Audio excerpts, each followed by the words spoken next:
With the 15th pick and with the 26th pick in the 2019 NFL Draft, the Washington Redskins select Dwayne Haskins, Montez Sweat.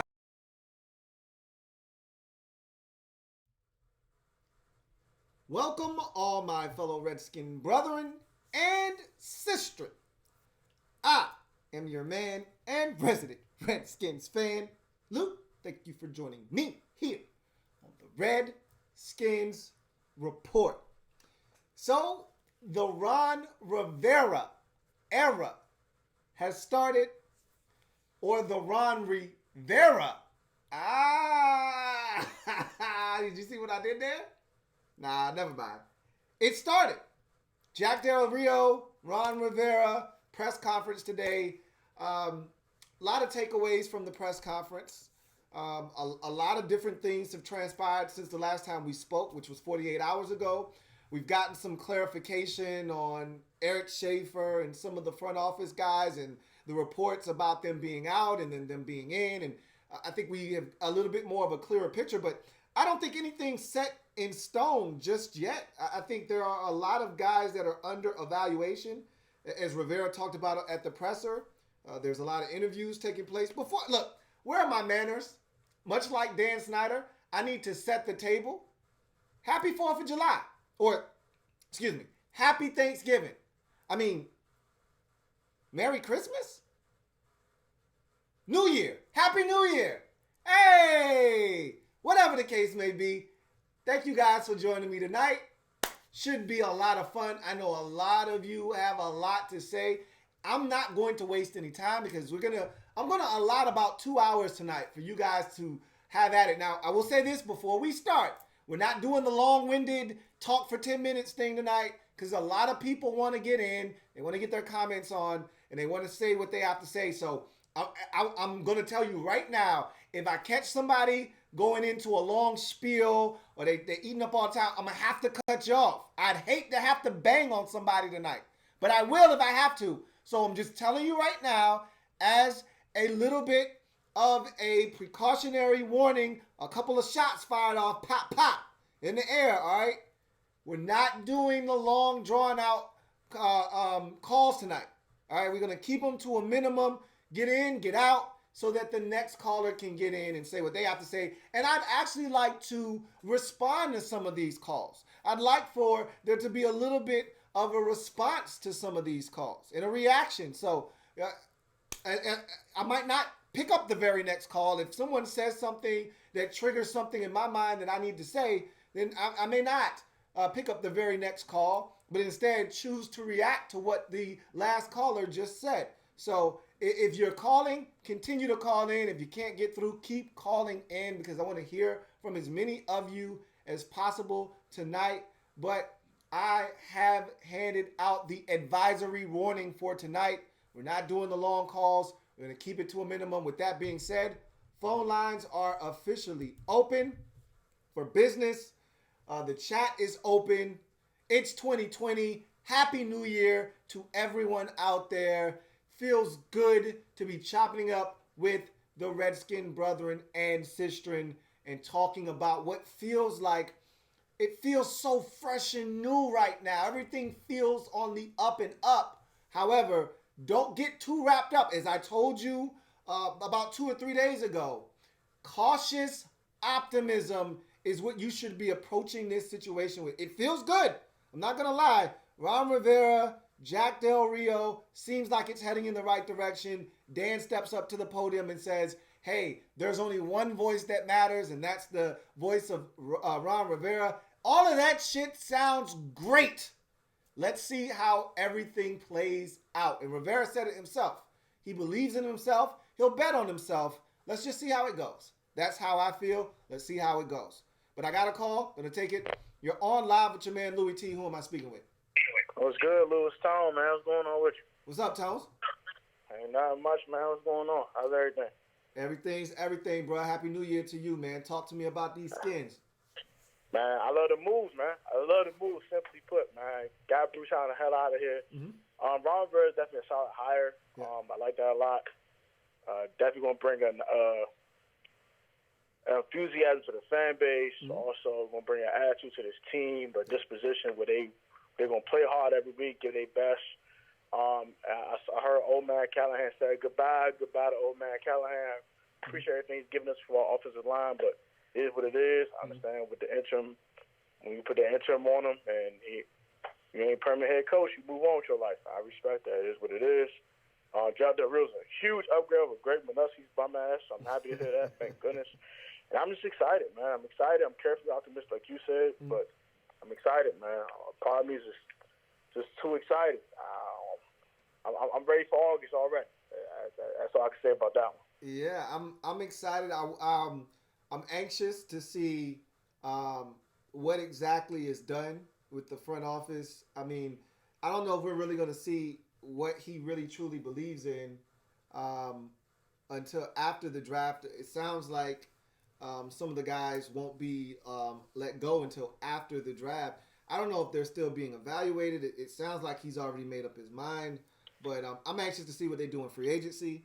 I'm anxious to see what they do in the draft.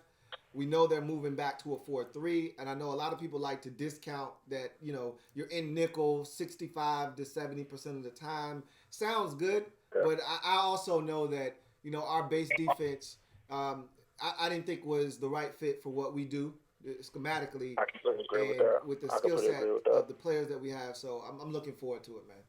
Really I'm looking forward to everything, man. I'm looking forward to, especially free agency, seeing who's going to let go. If they're going to keep certain veterans on this roster. Yep. He talked about that, too.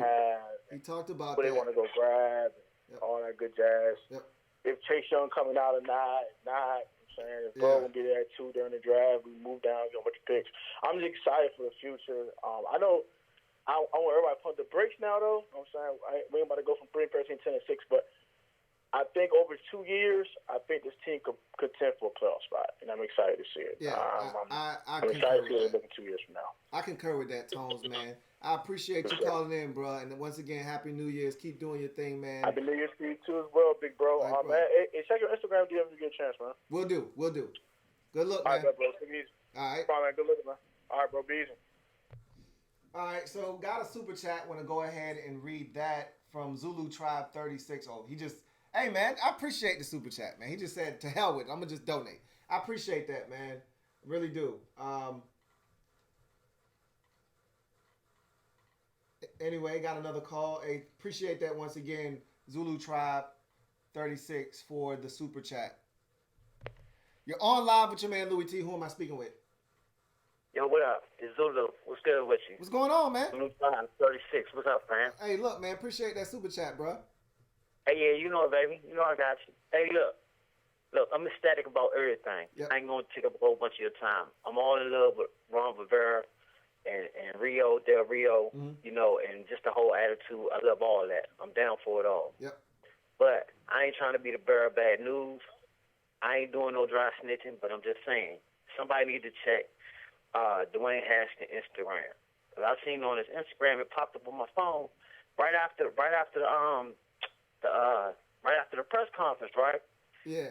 My girl said that he played the J. Cole false prophet. prophet. Yeah, false prophet. Like, yeah. Why would you play it? Look, even let's say it is a coincidence, homie. You understand? We coming off almost 30 years of bad luck dealing with this owner and bad press, and you know how ESPN and all the rest of the outlets look for any little thing to jump on us about, from the name to everything else. Right. Player, at this point in time, you got a new guy coming in there, and he chopping heads right now. They in chop head mode. Yeah. Why would you choose that time to post that? Player, somebody need to get in your ear and explain to you, man, this is not a game. Right. It is a game, but it's you understand? I mean, I don't like. I can't. That's why I can't rock with these young boys, man. Like I don't follow him on any social media because, and it's not just him. It's a lot of these young boys out here, man. It's a lot of these indirect, what do they call them? Socially incorrect, yeah, socially inappropriate. I know what you're saying. They think that it's funny in their mind. They think it's okay to, put these little jabs and little, you know how a rapper, like, he be hating on somebody, but he ain't gonna say it exactly to his face, so he'll put like little side comments in his bars. It's like you know what I'm saying? these little, I forgot what they call them, but it's like you said, like a little side jab. You know what I mean? And it's these little. I just can't get with these sneak diss that these dudes be doing, and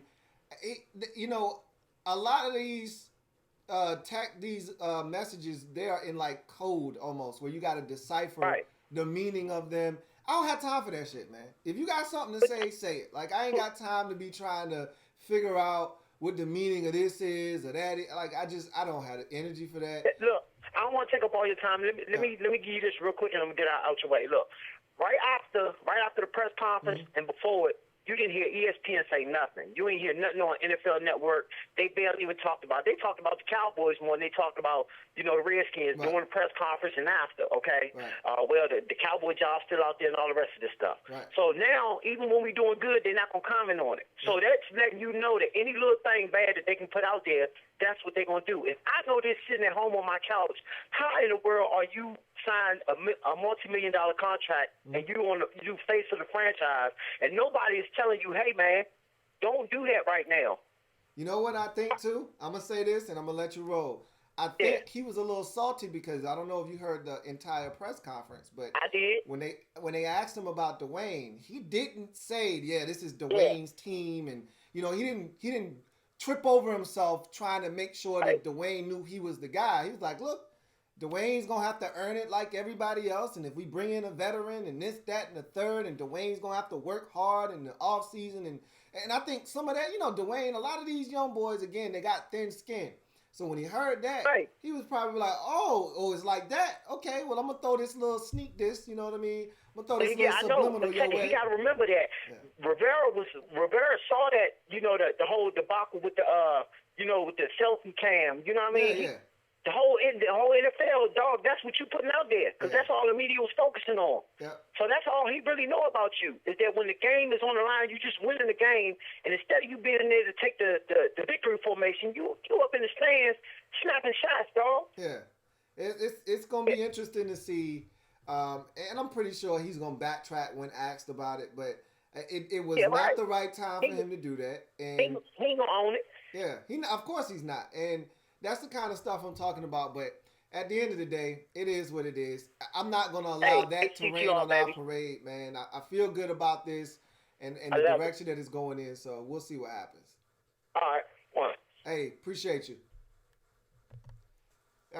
And Zulu Tribe 36 brought up a great point that, all of this stuff that's going down right now, you're not going to hear a lot about it because we're still not a good franchise. And this is the thing. We're excited because we've lived this every single day for the last 10 years. We've lived this miserable, and really it's 20 years. If you want to go back to the start of Dan's ownership and tenure as the owner of the Washington Redskins, we've lived this nightmare for 20 years.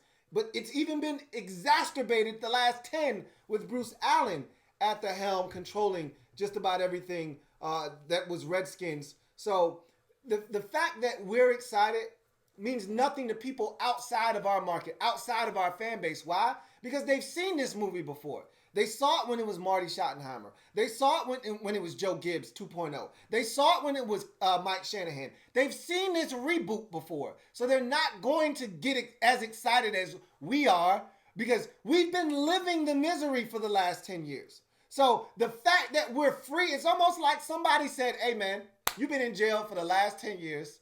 We just got you a pardon. You were supposed to spend the next 10 years in prison, additional to the 10 you already spent. And they said, we got you this pardon. You're able to walk out free right now. And you're like, I can go? And so you're elated. Nobody else cares. Nobody else was in jail. You were in jail. So we're ecstatic. But no one else is going to share that same euphoria as us because they could care less because they've seen this movie. And to them, all they're doing is they're rinsing and repeating. That's it. They're like, oh, okay, Redskins got a new coach and they fired their team president. Oh, they're just like the Browns. Rinse and repeat. They'll be doing this again in 4 or 5 years from now. So don't worry about what everybody else is talking about. All we can do is focus on our situation and hope that Ron Rivera is the last stop and that we have a coach that can take us into the next decade. That's all we can hope for. You got to call. I got to call. You're on live with your man, Louis T. Who am I speaking with? What's going on, Lou? This is DeMarco. What's going on, man? Hey, man. You enjoy your Christmas and New Year? I did, man. I did a lot, man. I appreciate you asking. What about you?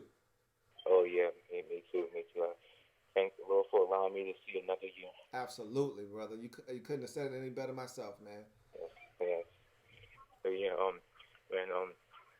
this actually feels like we just got, released from jail, man. Yeah. 10 years of this. Yeah, I'm telling you, man. I feel so good. I mean, I like I said, I'm cautiously optimistic. I'm not going to just dive in head first and feel like, Ron Rivera is going to have this team at 12-4, right. even next year or the year after. But I just feel like we're going in the right direction. But again, every time reveals everything. It's going to take time. It's going to take time. So let me ask you this before I let you go. Yeah. What's the most encouraging thing over the last 48 hours, whether it's the press conference, just the hiring of Ron Rivera, maybe it's the hiring of Jack Del Rio, or obviously I'm going to take Bruce out of the mix because that trumps everything. But of the last 48 hours, Bruce was canned about 72 to 4 days ago or so. So the last 48 hours or so, what's been the most exciting thing for you? Me? Yes, personally as a fan. Yeah, for me was, the hiring of Ron Rivera and Jack Del Rio. Okay. Both of them. Yeah. Yeah.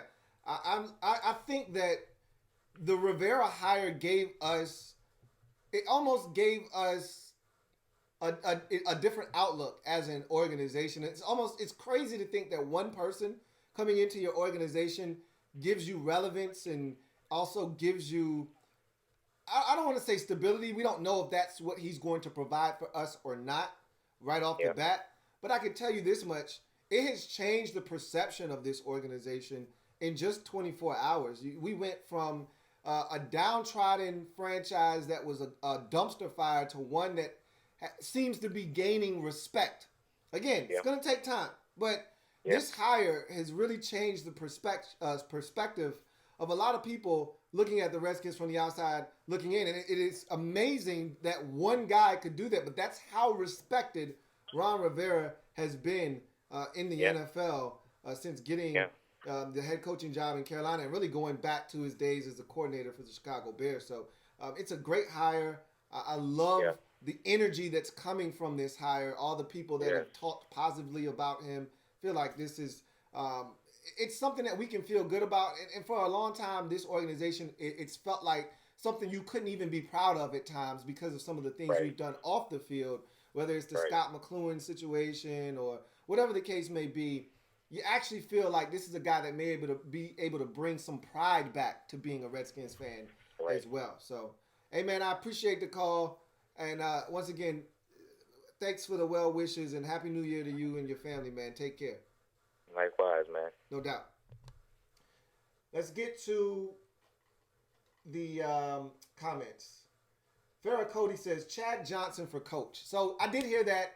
I read the Twitter exchange between Chad Ochocinco and a fan. Fan pretty much said, hey, look, man, we don't have a wide receiver coach right now. Would you be interested in coaching, the wide receivers on Ron Rivera's staff? And he was like, yo, tell Rivera to hit my line. I would go out on a limb right now and say 97.68% chance that is not going to take place. I don't think Ron Rivera is, first of all, there's no relationship between the two of them. Had Ron Rivera coached Chad Johnson or Chad Ochocinco at any point in his career, maybe there would have been a connection there and maybe there might have been an opportunity for him. But I can't see Rivera reaching out to a guy like Chad Johnson. He probably has a receivers coach already in mind, a guy that he's worked with before in the past, or a guy that he feels like he's coached before that wants to get back into coaching that he thinks would be a great hire.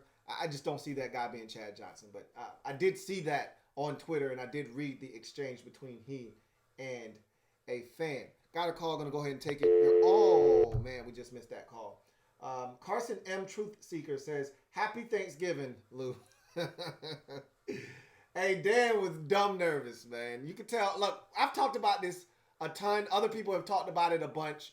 He doesn't like public speaking. He gets nervous. You could tell. I mean, how you go all the way back to November, though, and we're in January, that's a tough one for me to stomach. But, hey, look, man, I'm willing to let bygones be bygones if you are.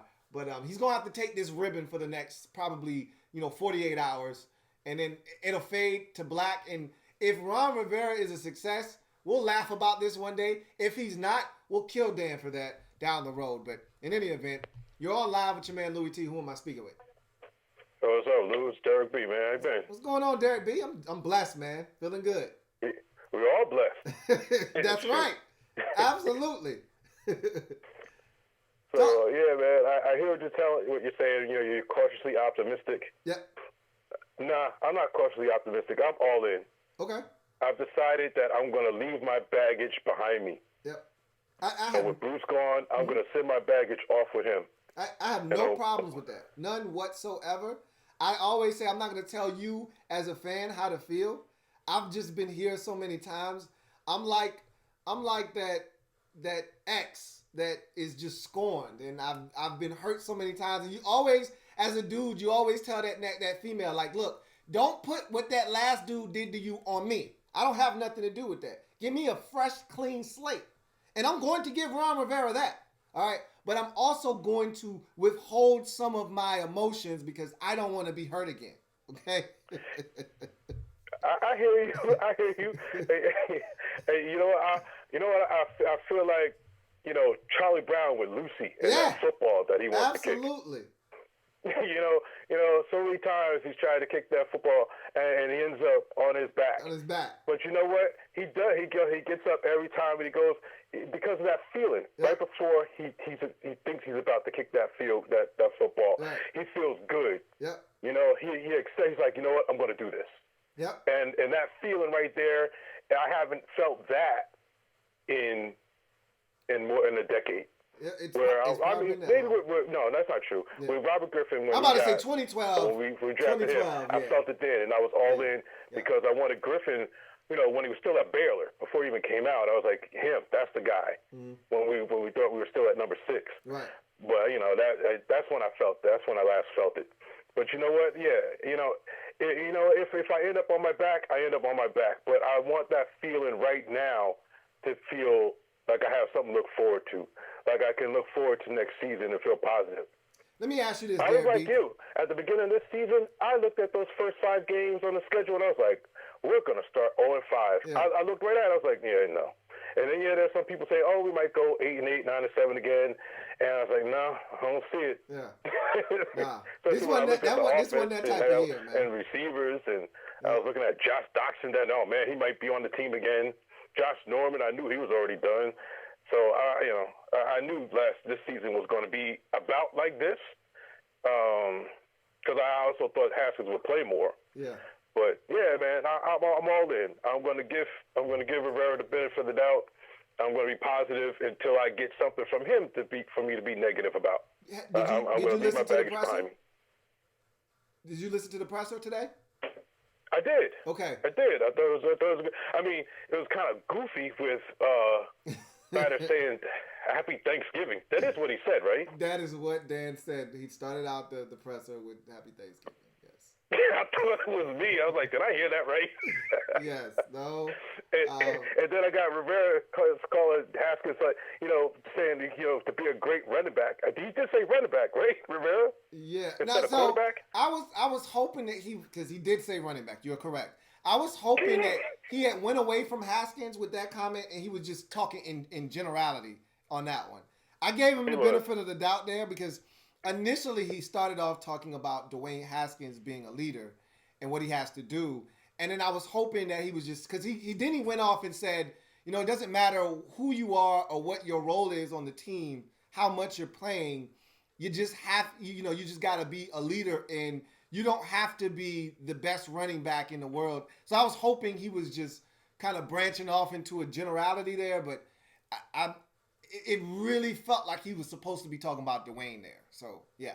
There was some of Well, that. yeah, he said he has to step up and be a leader. Right. And Rivera played this game. Dwayne's a rookie. You're not a leader. I don't care how good you are. Yeah, but see, it's a difference. Yeah, you're right. You do have to earn it, but the thing about it is the quarterback is looked upon as the leader. So, whether you want to be or not, whether you lead by example or you lead by, talking and being a little bit boisterous, whatever the case may be, that position demands that you show leadership qualities, period. Like that's not optional. That's just a part of the position and the title, that everything that comes with it. You got to be able to lead. And so that's something that Dwayne is going to have to do. I've heard that he had great leadership qualities at Ohio State, but it took a while for him to get there. Remember, he was only the quarterback there 1 year, and there were other guys that were before him, like a J.T. Barrett, that had been there for years. So it's going to take a little while for him to get that kind of respect at this level. And these are grown men. These aren't kids. These are grown men. And, the roster, it changes over every single year. So I'm looking forward to seeing Dwayne take that step from year 1 to year 2. I think Dwayne was a little bit in his feelings about how the presser went. I don't think there were some things in there that he didn't like, whatever the case may be. I need him to get over his feelings. What did he say? I didn't see what he said. I didn't see his reaction. So, that might have made him mad, the whole running back thing, when he was probably talking about Dwayne, but that was petty. I think he more so was probably upset by the fact that Ron Rivera, when asked about Dwayne Haskins and, his standing on the team and him being a franchise quarterback, he didn't say anything wrong, but he didn't trip over himself endorsing Dwayne Haskins. He pretty much said, look, everyone in the locker room has to earn it. Dwayne is going to have to continue to progress and show the leadership qualities that we need from that position, whether it's him or a veteran quarterback. And then, you get to thinking, hey, he could be talking about Alex Smith for all we know. You know what I mean? So it sounded like a guy that was non-committal on Dwayne Haskins. Not saying that he's not the guy, but saying, hey, look, I'm not just going to give him the starting quarterback job. He's going to have to show us in the offseason that he was putting in the work, that he's in great shape, that he's been studying the playbook, whatever the case may be, and he's got to come in here ready to work and make sure that he shows us, because we're new. We didn't draft you. We're new. You got to show us that you're the guy. And I think Dwayne was looking for somebody to just hand it to him. And you're right. I think Dwayne has to leave that big man on campus attitude behind. Yeah. Everywhere he's been, big man on campus, let's hand this right over to you. And, when he came in, he had a little bit of that. And I like his swag. Yeah. You got to have that confidence in himself. I love that. Right. But, you just got to realize that you're going to earn it. I think he's good with that. He'll earn it. Yeah. But it's just like, I got to see it in the offseason. I got to see it from day one of the offseason. I need to see you work on your craft, just like any other great quarterback would do. All right. You breaking up, Derek B. But thanks, man. Hey, no doubt, man. Go to the Redskins. Absolutely. So, yeah, you know what? I would think that he would have gotten rid of that and gotten that out of his system at Ohio State. Because he showed up there and he had to wait. And then he had to beat out Joe Burrow. Nothing was given to him at Ohio State. So, it's crazy that he feels like things should be given to him. If that's, in fact, the mindset that he has, I can't speak to that. So, I'm not going to assume that's how he feels. But I don't know. Maybe he does. Maybe he doesn't. We'll see what happens. I got another super chat, though. So, I want to go ahead and read that. And I appreciate that super chat. Let's see if I can locate it. There it is. From Cooper Gorman. He says, hey, Lou, I appreciate you making the best Redskins content on the internet. If you had to put a percentage on Trent returning, what would it be? Right now, if I had to put a percentage on Trent returning, I'm actually way more optimistic on this than I was just 48 hours ago.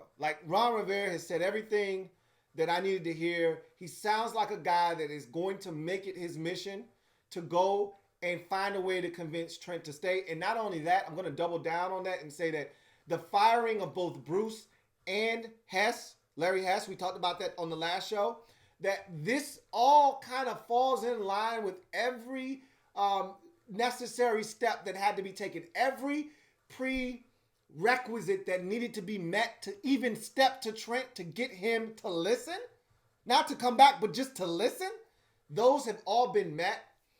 And Rivera sounds like he's going to do his part in trying to convince Trent to stay, that this is where he needs to be. Obviously, it's also going to take some dollar signs. So that's going to be something, that's a whole total different issue. I'm putting it right now at 65% Trent comes back. I actually think that it's more of a possibility that he's back than he is traded at this moment. Now, that could change. It's fluid. But if you're asking me as we sit here on January the 2nd, happy Thanksgiving, all right? If you're asking me on January 2nd where I stand on Trent Williams coming back as a member of the Washington Redskins, I didn't think we would ever see 71 with Williams on the back. I told you that back in July, okay, back in August. We're never seeing 71 with Williams on the back again, unless it's a different Williams.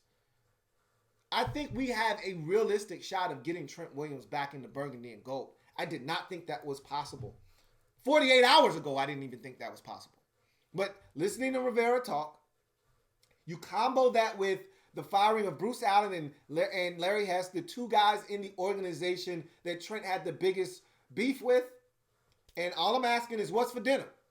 So that's where I put it at, Cooper Gorman. Appreciate the super chat. Thank you so much for that super chat. So, all right. Oh, wait. I think I had another super chat. Lorenzo Simpson with the super chat. Thank you so much, Zoe. He says, Cam Sims gaining 20 pounds and moving to tight end. I would love that. Now, are you asking me that or are you telling me? I haven't heard anything about that. I would love that for him because I feel like wide receiver is getting very crowded. And you know who he could really turn into, because it's another guy, similar size, came into the league, didn't work out at wide receiver, and then he makes the transition to tight end. It takes a little bit of a while, but now look at him. Darren Waller in Oakland. I don't know if you guys remember this, but he was drafted in Baltimore as a wide receiver. All right, then the Ravens realized very quickly, probably not going to be what we want him to be at wide receiver. How about you bulk up and go to tight end? He did that. Then he had some off-the-field issues, was suspended, ended up in Oakland, and now look at this guy. He was one of the best tight ends receiving this season in the league. Raiders extended him, gave him a contract mid-season because he was so good for them. And I'm saying Cam Sims could be a guy like that. Now, I don't know. Again, I don't know if you're telling me or you're asking me, Zoe, but I'm just telling you, that sounds good to me. And I already told you, I like Hale Hinches. All right? But if you tell me that you're giving me a project to work on, Cam Sims to tight end, I'm all for it. I'd love to see it. I think I got another super chat. So I'm going to get to that as well. See if I can track it down. And Zulu Tribe 36, appreciate the super chat yet again. Really appreciate the super chat, my man. Thank you so much. Really appreciate that. Definitely do. All right.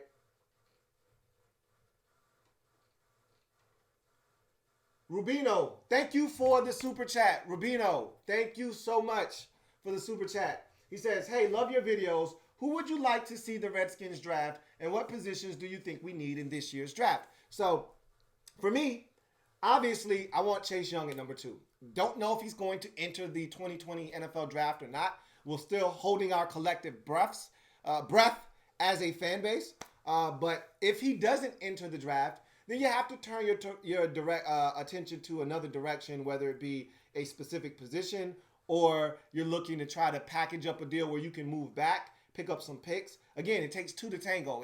Everybody loves to just throw that out. That's the standard line for a guy. If you can't get a guy that you want, or there isn't a player you wanted to, well, let's just trade back. Well, guess what? It's not that simple. You don't get to make that decision on your own. Someone else has to actually want your pick, value your pick, and value a player at that selection to come up. Now, is Tua that guy? I don't know if there are many other players in this draft that you want at number 2. If it's not Joe Burrow, if it's not Chase Young, I don't know if there's another player in this draft worthy of the 2nd overall selection. Now, there's so much time between now, as we sit here on January 2nd, and the draft April 26th. There's so much time in between now and then that guys could fly up and down draft boards. A guy like, and I keep mentioning his name because he looks like a hell of a football player to me. And Isaiah Simmons out of Clemson just had a pick in the bowl game, the Fiesta Bowl. He's a guy that could easily shoot up boards, has a stellar combine, whatever the case may be. This is a guy that could shoot up draft boards, and all of a sudden, you generally don't see guys at that position be drafted higher than number 5. Maybe number 4 if someone gets a little antsy, but I can't tell you the last time a hybrid linebacker / safety was drafted. Sean Taylor is the last guy that was drafted that high, if I can recall. And then he was taken 5th overall by the Redskins. Was it 5th or 6th? I think it was 5th overall by the Redskins. I believe that was the pick. 5th. Don't get me the line, but I believe it was 5th overall. Either way, I don't see too many guys at that particular position. Hell, even linebacker. What's the highest linebacker? Was it last year with Devin White? Like, linebackers generally don't go that high in the draft, so we'll see. He seems like a game changer, though. But I just don't know if someone's going to be willing to come up to get him all the way up to number 2. Maybe someone will be willing to come up to 3 or 4 to get him, but maybe not number 2. So let's just hope that Chase Young comes out and we don't have to worry about any of that. Now, you asked me about other positions. Obviously, the Redskins, I think we need safety help. You know, we need to take a look at tight ends. My man Zoe just talked about Cam Sims bulking up, but that doesn't mean he's going to produce for us right away. He may take 2-3 years to make that transition. Darren Waller wasn't an overnight product at tight end. That was a project. That happened over the course of about 3 years in Baltimore. So, tight end, safety is a position that I think we could definitely use and upgrade at. I don't have any problems with the Redskins looking at cornerback. I think that's another big position of need.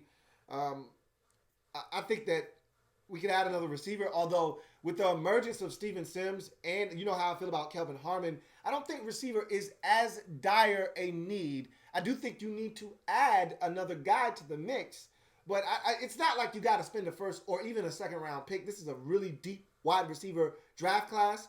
Did you see the Johnson kid from Minnesota tear it up in the bowl game yesterday? Like, there are so many receivers in this year's draft class that you could probably wait to the 3rd or the 4th round to snag you one and still feel really good about what you're getting. It's a lot of receivers in this year's draft. So I feel like there are a lot of positions the Redskins need to take a look at. But to me, at the top of the list, if Trent's back, you don't necessarily need left tackle. But if he's not, left tackle is high on the priority list. Like I said, tight end, cornerback, safety, linebacker is another position because I still don't trust the ex-Alabama, San Francisco 49, Reuben Foster. I don't trust him, as far as I can throw him. So I think we could use an upgrade there as well. But so many different positions, so many different things the Redskins need to look at. But, tight end, corner, safety, wide receiver, left tackle, these are all positions that the Redskins need to be taking a long, hard gander at in the upcoming draft. Another super chat, so I want to get to that. And I really appreciate all these super chats, guys. I really do. So, got another super chat, got a couple super chats. Justin Hodge, appreciate the super chat, Justin. Thank you so much. He says, HTTR from Utah. All right, out there in the mountain. So, he says, Lou, what do you think are the chances of are this year of having that top 10 defense everyone was talking about last year? It's not going to happen overnight, but in Del Rio's case, it has happened overnight. Now, in both of his last couple of stops, he's had elite prospects that his team that he was coaching drafted that allowed him to coach that defense up and make that monumental leap. He was the defensive coordinator. I actually saw this tweet the other day. Someone tweeted out, says, Del Rio took over the Carolina Panthers defensive coordinator position back in, I think it was like 2002. And the Panthers selected Julius Peppers in like 2001, 2002, whatever draft Peppers was in. And the Panthers took Pep number 2 overall. They went from like the 25th or something ranked defense to the 2nd ranked defense that year. In 2011, the Broncos selected Von Miller second overall. Del Rio was their defensive coordinator that same year. He got the job. They went from the 20th ranked defense to the second ranked defense. So it could happen. We got the talent if you add a couple pieces here and there. Schematically, you switch some things up. You put guys in better positions to succeed. And Rivera talked about that on numerous occasions during his presser, that if you put guys in positions to succeed and they do it the way that they're coached to do it, things can change very quickly for this football team, especially on the defensive side. I don't think we're top 10 right off the bat. I think we start the season off slow. This is how I feel now. It might help if the schedule, if we're healthy, and two, the schedule is favorable for us. But I think we start off the season slow, adjusting to Del Rio and what he's asking us to do. Maybe they start off flying around, whatever the case may be. I think by the end of 2020, by the end of that season, I think we look up and we may not be ranked in the top 10, but we may be just outside of it. But I think we look around and we say, last 8 games of the season, this is a top 10 defense. That's how I envision this thing going. We start off a little slow, not necessarily terrible, but just saying, hey, you can see we're getting better, but we're not there yet. And I think by the time we get to the midpoint of the season and all the way to the back end of 2020, we're going to start seeing the makings of what is going to be an elite defense moving forward. All right, that's how I envision it. I don't know if that's going to take place, but that's how I see this going under Del Rio. So if you're asking me, when do we actually finally start to see that top 10 defense? Back end of 2020 into 2021. That's when I think you start to see that. You say, any chances? There's a chance. You're damn right there's a chance that could take place this season. But I think it's going to be more along the lines of next season. Dominic Garland, thank you for the super chat. Thank you, Dominic Garland, for the super chat. And he writes, do you think Ron Rivera can turn Josh Norman's career around? I don't know if that's possible or not. I can tell you this much. Norman would play with more confidence. And I told you guys this. I told you all year long. Remember, I wasn't in favor of benching Norman. Remember, I kept saying, look, be careful what you wish for. And I was wrong. Okay, so let me offer up a double O to all of you out there that were advocating for Josh Norman to be benched. And I kept saying, no, don't bench Josh Norman, because you don't know what you have on the bench. It could get a lot worse. And you guys are like, no, it can't get any worse. Josh Norman stinks. Well, you were right. I was wrong. But I also said in the same breath, he's lacking confidence. His skill set hasn't diminished that much to the point where he can't cover anybody. The fact of the matter is he just lost all of his confidence. The reason Josh Norman was what he was in Carolina is because he had impeccable confidence. The man's swag was on 1,000. All right? His swag was on a G. You couldn't tell Josh Norman shit. He thought he could cover the entire earth. So this is the thing. Ron Rivera has always said, and I told you this on my last video, that Ron Rivera, when we played them, not this past year, but last year, when Alex Smith and the Redskins beat the Panthers in FedEx, that he said Josh Norman isn't being used correctly. He didn't say those exact words. What he did say, though, indirectly was, hey, look, if used correctly, and this is what he said, all right, in some form or fashion, I'm paraphrasing. If used correctly, Josh Norman is still one hell of a football player. That's what he said. And what he was pretty much saying to us is, you guys are going about this all wrong. Norman is nobody's man-to-man cover corner. He's not. He's not. He never has been. Even when he was a spring chicken back in Carolina, which he's not now. All right? But if used correctly, with a pass rush, might add, because in Carolina there was an elite pass rush. He hasn't had that here. You add in some pass rush, and you tell Josh Norman, bro, you're staying on the right side of the field, like Dick Sherman in San Francisco. You're not traveling anywhere. You're going to play cover 3. You're going to play cover 4. You're going to play cover 2. You're going to keep everything in front of you, and you're going to key quarterback's eyes. You tell him that. I'm just saying Norman may be able to turn his career around. So, yes, I do think there's an outside shot that Norman could see an uptick in his production, and there could be a rejuvenation here in Washington. I could also see Josh Norman not even being on the team in two months from now, okay? Everything's on the table, but I wouldn't rule it out. I talked about this on the last video. I would not rule out Josh Norman's return to this football team. I'm not saying. I'm just saying. Excuse me. Thanks again for the super chat, Dominic.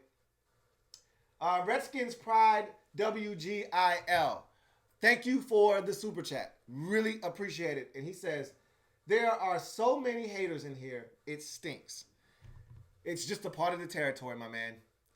And those guys, you cannot let them pull you down. If you feel good about everything that's going on, continue to feel good, all right? Do not let anyone steal your shine. If you're feeling really good about the moves the Redskins have made since this season ended just a mere week ago or so, then continue to feel that way. I know I do. You're not going to make me feel bad about anything. So I encourage you to continue to feel really good. If you do feel really good, continue to feel that way. If you feel lukewarm, well, just keep an open mind. That's all I ask. And if there's people out there hating, all we can do is love them as fellow family members. If they're not family members, then you shouldn't give a damn what they're saying. Period. End of discussion.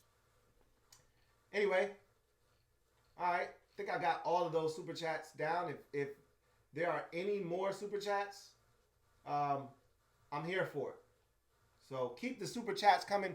If you want to jump to the front of the line, the super chat is the way to go. So keep those super chats coming.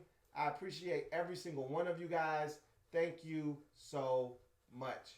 Make sure that I didn't miss any of these super chats because they were coming in hot and heavy. I appreciate that from all of you. Let's see. I think I got them all so far, and I did. All right. Got a call. Going to go ahead and take it. Sorry for those of you who have been calling in. Continue to call in. But as I mentioned, super chats supersede. That's why they're called super chats. They supersede everything else. Oh, just missed that call. So, anyway, let's read some comments until we get another call. Oh, got a call. Going to take it. You're on live with your man, Louis T. Who am I speaking with? Hey, what's up, young brother? This is Fresh, man. I am a subscriber. Real quick, thank you for what you're doing, brother. Yep, but yeah, I'm super excited. And I know Redskins, we've been before. Trust me, I've seen it all. From DC, I've been a fan since I was born. Yep. But you got to give Snyder some credit. He actually giving the coach full range to do exactly what needs to be done to build a winning culture. You feel me? It sounds good, bruh. Like the press conference, I want to believe so bad because I haven't, first of all, no coach has stepped up to the podium and said the things that Rivera said today.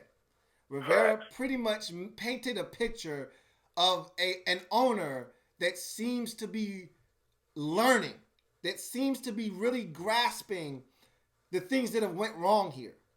Sounds that way. But again, we thought Mike Shanahan was going to have control.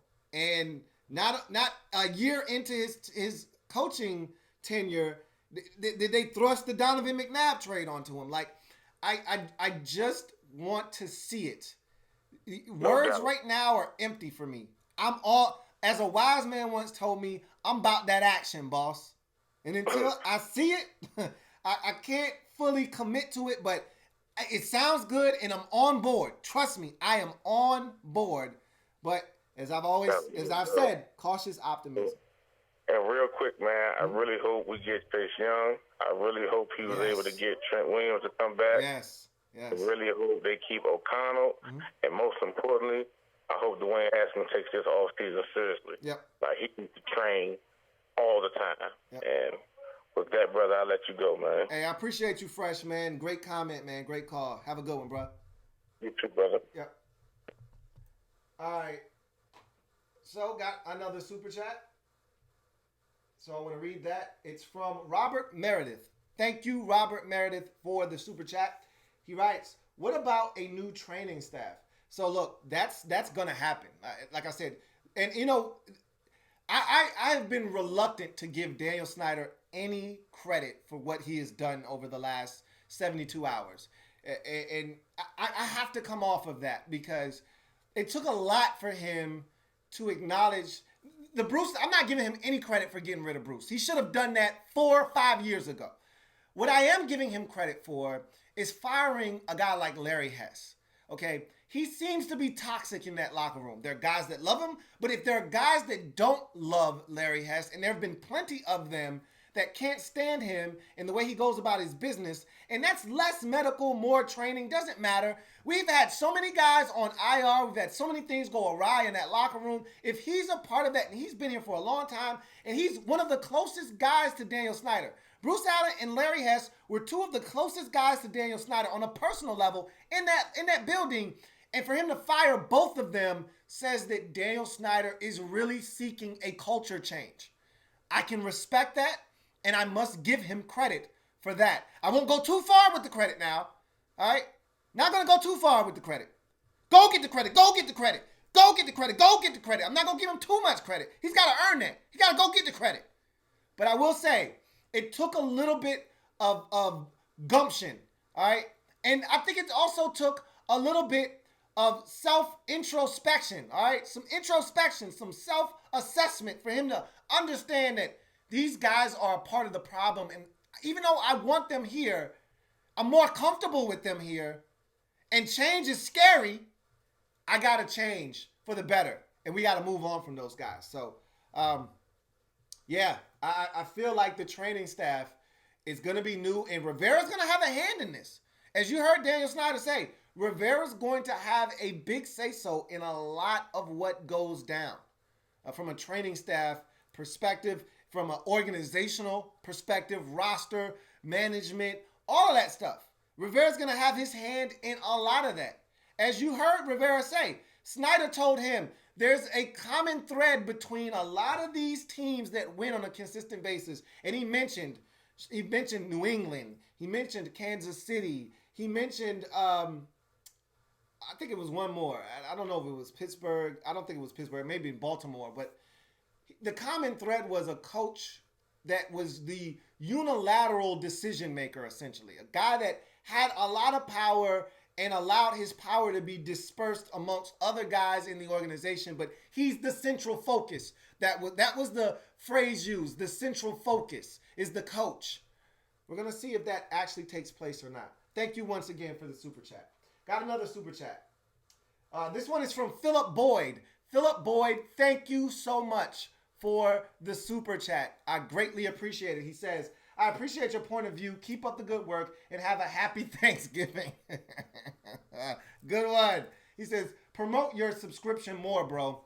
All right, well, I'll take this time, since you gave me the plug, to promote. If you haven't already subscribed to the Louis T Network, take the time to do it right now. Pound that subscription button. I thank you guys in advance. You will not be sorry. Tons of great content on this channel. Obviously, tons of Redskin content. If you're a fan of another team, there's content there as well. Going to do a ton of draft content. So there's content for everyone, but if you're a Redskins fan, you don't need to go anywhere else. There are other guys doing human-like work on YouTube that are Redskins fans, and there's space for all of them. But you know I'm going to take care of you here on the Louis T Network if you're a Redskins fan. So I appreciate the sentiment. Philip Boyd, thank you so much for the super chat. Got another super chat. This one from Brian Norfleet. Thank you for the super chat, Brian Norfleet. He says, Colorado here, so more Mountain West love out there. He says, love your content. What do the Redskins need to do in order to get the Skins faithful back in FedEx Field? Well, I can tell you the biggest thing they can do is win.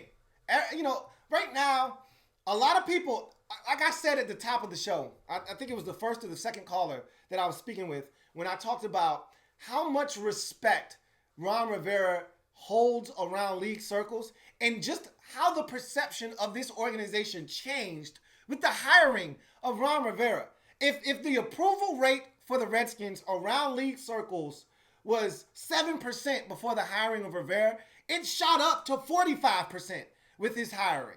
Like, that's how much respect this man came here with.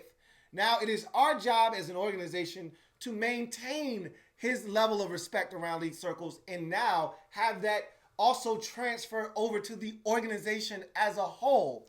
And so when I look at Ron Rivera and when I look at this fan base, I think a lot of people are excited. I think a lot of people want to see how the rest of this offseason goes. I think there are a lot of dominoes that are still left to be filled in and that have to fall, i.e. Offensive coordinator with Kevin O'Connell, because Ron Rivera said at the press conference, I'm just starting the interviews with the guys that we did not get rid of altogether. There were 4 guys in particular. Running backs coach Randy Jordan, offensive coordinator Kevin O'Connell. There was the special teams coordinator Kaiser, and I'm missing one. I can't think of who the other coach was, but those were the 3 that I can think of off the top of my head. And he said, look, we got to do interviews with these guys to figure out if they fit with what we're doing here with this new change. And so there's so many things, but the short answer to your question is win. Forget about everything else. If Ron Rivera turns this team into a winner, they will come. Trust me. All right? I've seen this before. Win and they will come. They will show up. All right? Win football games and they will come back. All right? So, there's that. Appreciate the super chat once again, Brian Norfleet. I think that was the last one for now. Keep the super chats coming, guys. Again, if you want to skip to the front of the line, super chat's the way to go about it. You're on live with your man Louis T. Who am I speaking with? Yo, what's happening, man? It's your boy Thoroughs on. How you been, dog? I'm doing well, man. About yourself? Oh, I'm cooling, man. I'm cooling. Look. I'm excited like everybody else excited, man. I've been lunching because you was talking about before about Callahan taking shots. Then Dan got up that jump, and I'm like, look, they 2 peas in the pod. First thing he did was take a shot at Jay. I know the firing was late. Mm-hmm. It was a minute ago. But he was like, oh, yeah, let's shout out Callahan, blah, blah, blah. He was here. He didn't say shit about Jay. Yeah. So I was like, oh, all right.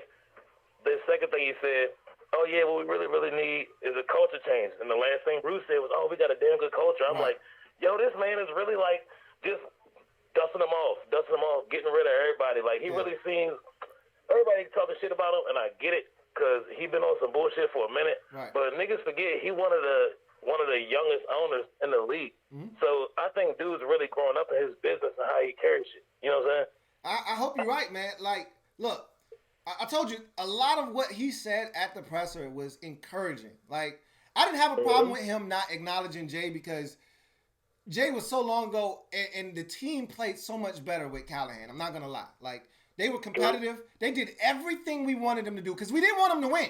We didn't want them to win, but we wanted them to lose with style and grace. You know what I'm saying? All right? And they did that. And Callahan had these boys showing up outside of the Jets game in that last game of the season, which was, that was a kamikaze mission. We were going in there to die. And I said, look, they kept it close in the first half, and I told those boys, all right, it's a little too close for comfort, man. Case, I need you to case. He said, I got you, bro. I got you. So, you know what I'm saying? Like, Callahan did an admirable job. He acknowledged that. He needed to.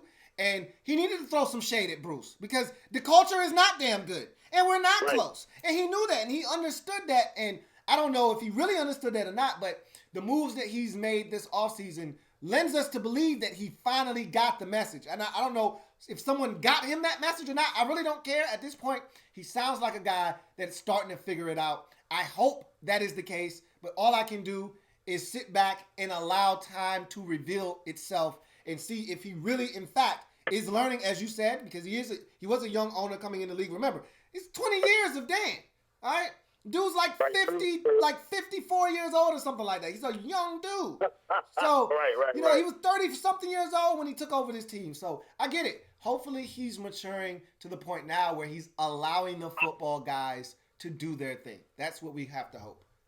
Oh, hell yeah. I mean, he definitely, like you said, hopefully he's maturing. And there's one thing that, even with him changing up and trying to do shit better, he don't really seem like a humble dude. Like, he seemed like he's going to say whatever the fuck he's thinking. Yeah. So when he get up there and say, hey, it's got to be a coach-centered culture and all that shit, it sounded like he really meant that. But it also, sadly enough, sounded like a light bulb just went off in his head. Yeah, I know, right? Like, he just, like, this is something that we've seen for over a decade, and it's like he just figured this out last week.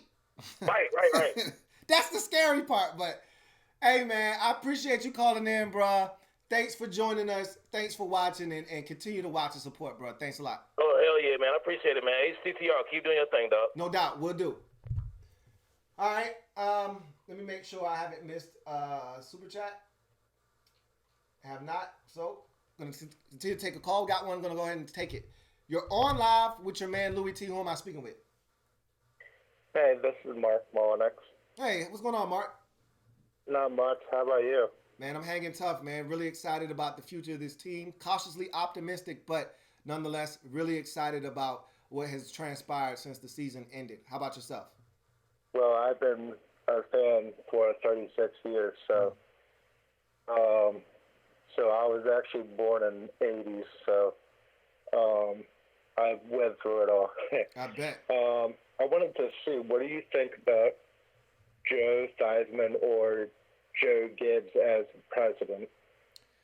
Now, I don't think Theismann would make a great team president. I don't feel like he has the and I can't say this for certain, but just Joe seems like a guy that he's not as in tune to what's going on in terms of, and he's not, in order to be a team president, you got to be willing to put in the work. And I'm not saying Joe Theismann wouldn't want to do that, but I just don't see him as a guy that has the kind of acumen necessary for that position. And again,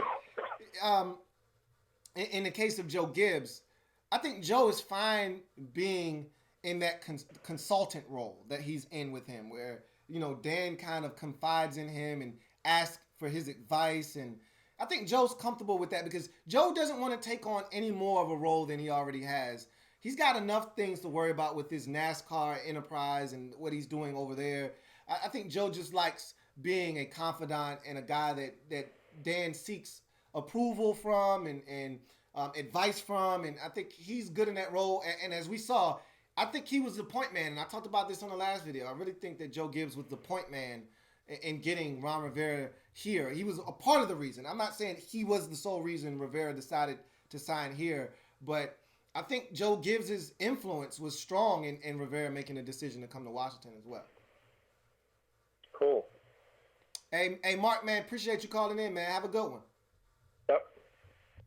So, yeah, I wouldn't see Joe Theismann in that role, but, you know, Gibbs, I'm not saying he's a team president material, but he's the de facto go-to guy for Daniel Snyder. So he's always going to have influence and say so. All right. Got a call. Going to go ahead and take it. You're on live with your man Louis T. Who am I speaking with? This is my man Joe. What's going on, Joe? Everything's good. Everything's good. Hail to the Redskins and happy Thanksgiving. Hey, indeed. Happy Thanksgiving to you too, bro.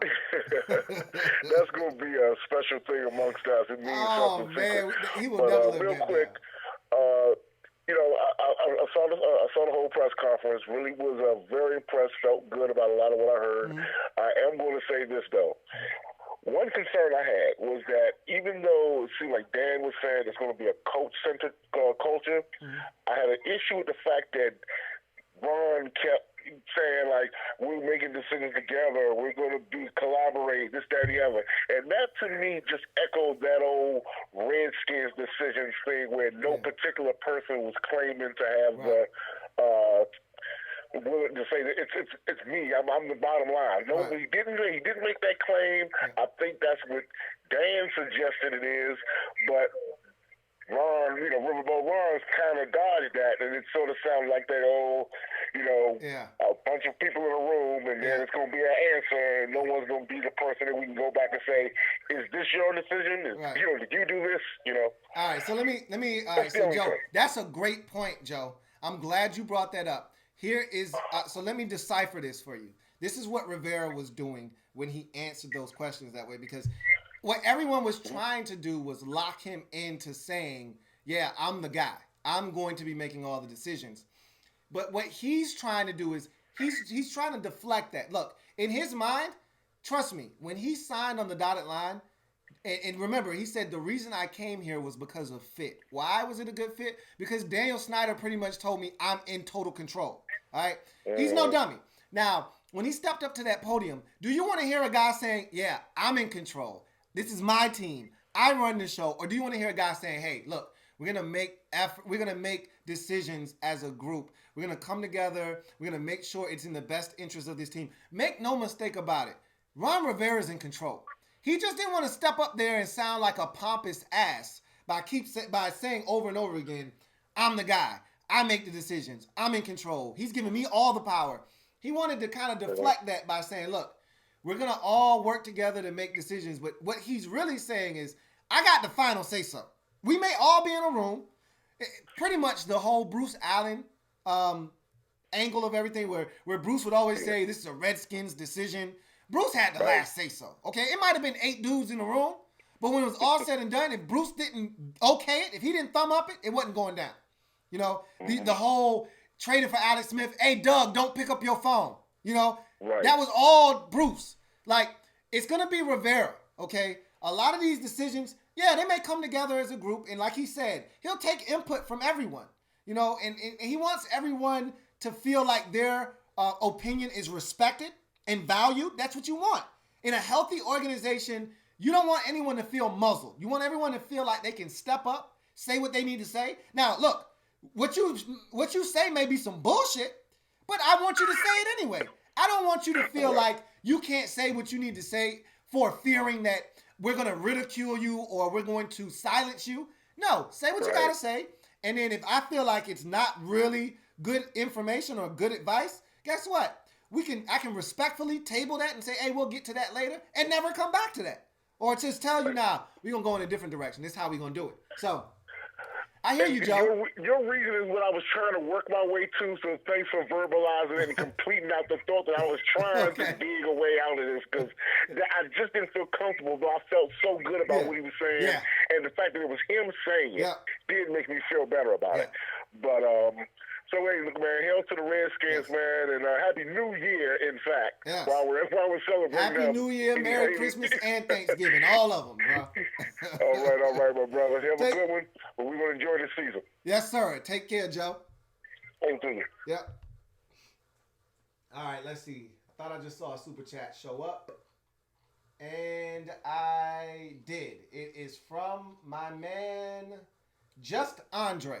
Appreciate the super chat, Just Andre. He says, "How do you feel about the Del Rio hire?" So if you watched my last video, then you know that I am more than thrilled. All right. I am absolutely exuberant about the hiring of Jack Del Rio. JDR, for me, is one of those coordinators, and I speak about these types of coordinators. I like grizzled veteran defensive coordinators, okay? I like my defensive coordinators well seasoned, all right? And look, if you want an offensive coordinator, I want one of those fresh, off the grill boys. I mean, one of these fresh, young, innovative-minded coordinators. Yeah, give me one of those. You don't got to put a lot of seasoning on that, all right? Let me get one of those boys fresh off the grill, man, hot, all right? Now, you talking about my defensive coordinator, let that shit simmer on the grill for a little bit. I need that darkened, all right? Matter of fact, I want that well done, okay? Season that up a little bit, all right? Put a little bit of that seasoning, some of that dry rub up there. I want a veteran, all right? I told you I want one of those Romeo Crennel, one of those Greg Williams, one of those, Wade Phillips type of guys. Been around the block, seen it all, done it all. Those are the guys that they get results. You see all these young boys, defensive coordinators out here getting their ass smoked, all right? Give me the old grizzled dude that's seen everything. Yeah, you may get him early in the game. He may have to make a halftime adjustment or two, but let him get a couple weeks of film on your ass. Or let him see some things in that first half. Don't think he's not going to make that adjustment on your ass. So, I told you I wanted one of these dudes. My fear was that we weren't going to get one. I didn't think we were going to get one. I thought we were going to have to take a Steve Wilks, and I was going to be fine with that. But I didn't really want Steve Wilks. But I was going to, because that was Ron's boy. So I was going to be good with that. But Ron, for me, Steve Wilks doesn't fit the criteria that I'm looking for. I'm looking for one of these nasty, old curmudgeon defensive coordinators. That's what Jack Del Rio is. He's been, everywhere he's been, nasty, vicious, flavor delicious. defenses followed. I talked about Carolina. I talked about Denver. All right? You say what you want about those Oakland teams. They weren't the greatest on defense. He wasn't calling the defense. That, my man, was Ken Norton. Jack Del Rio, when he's in control of the defense and nothing else, they're nasty.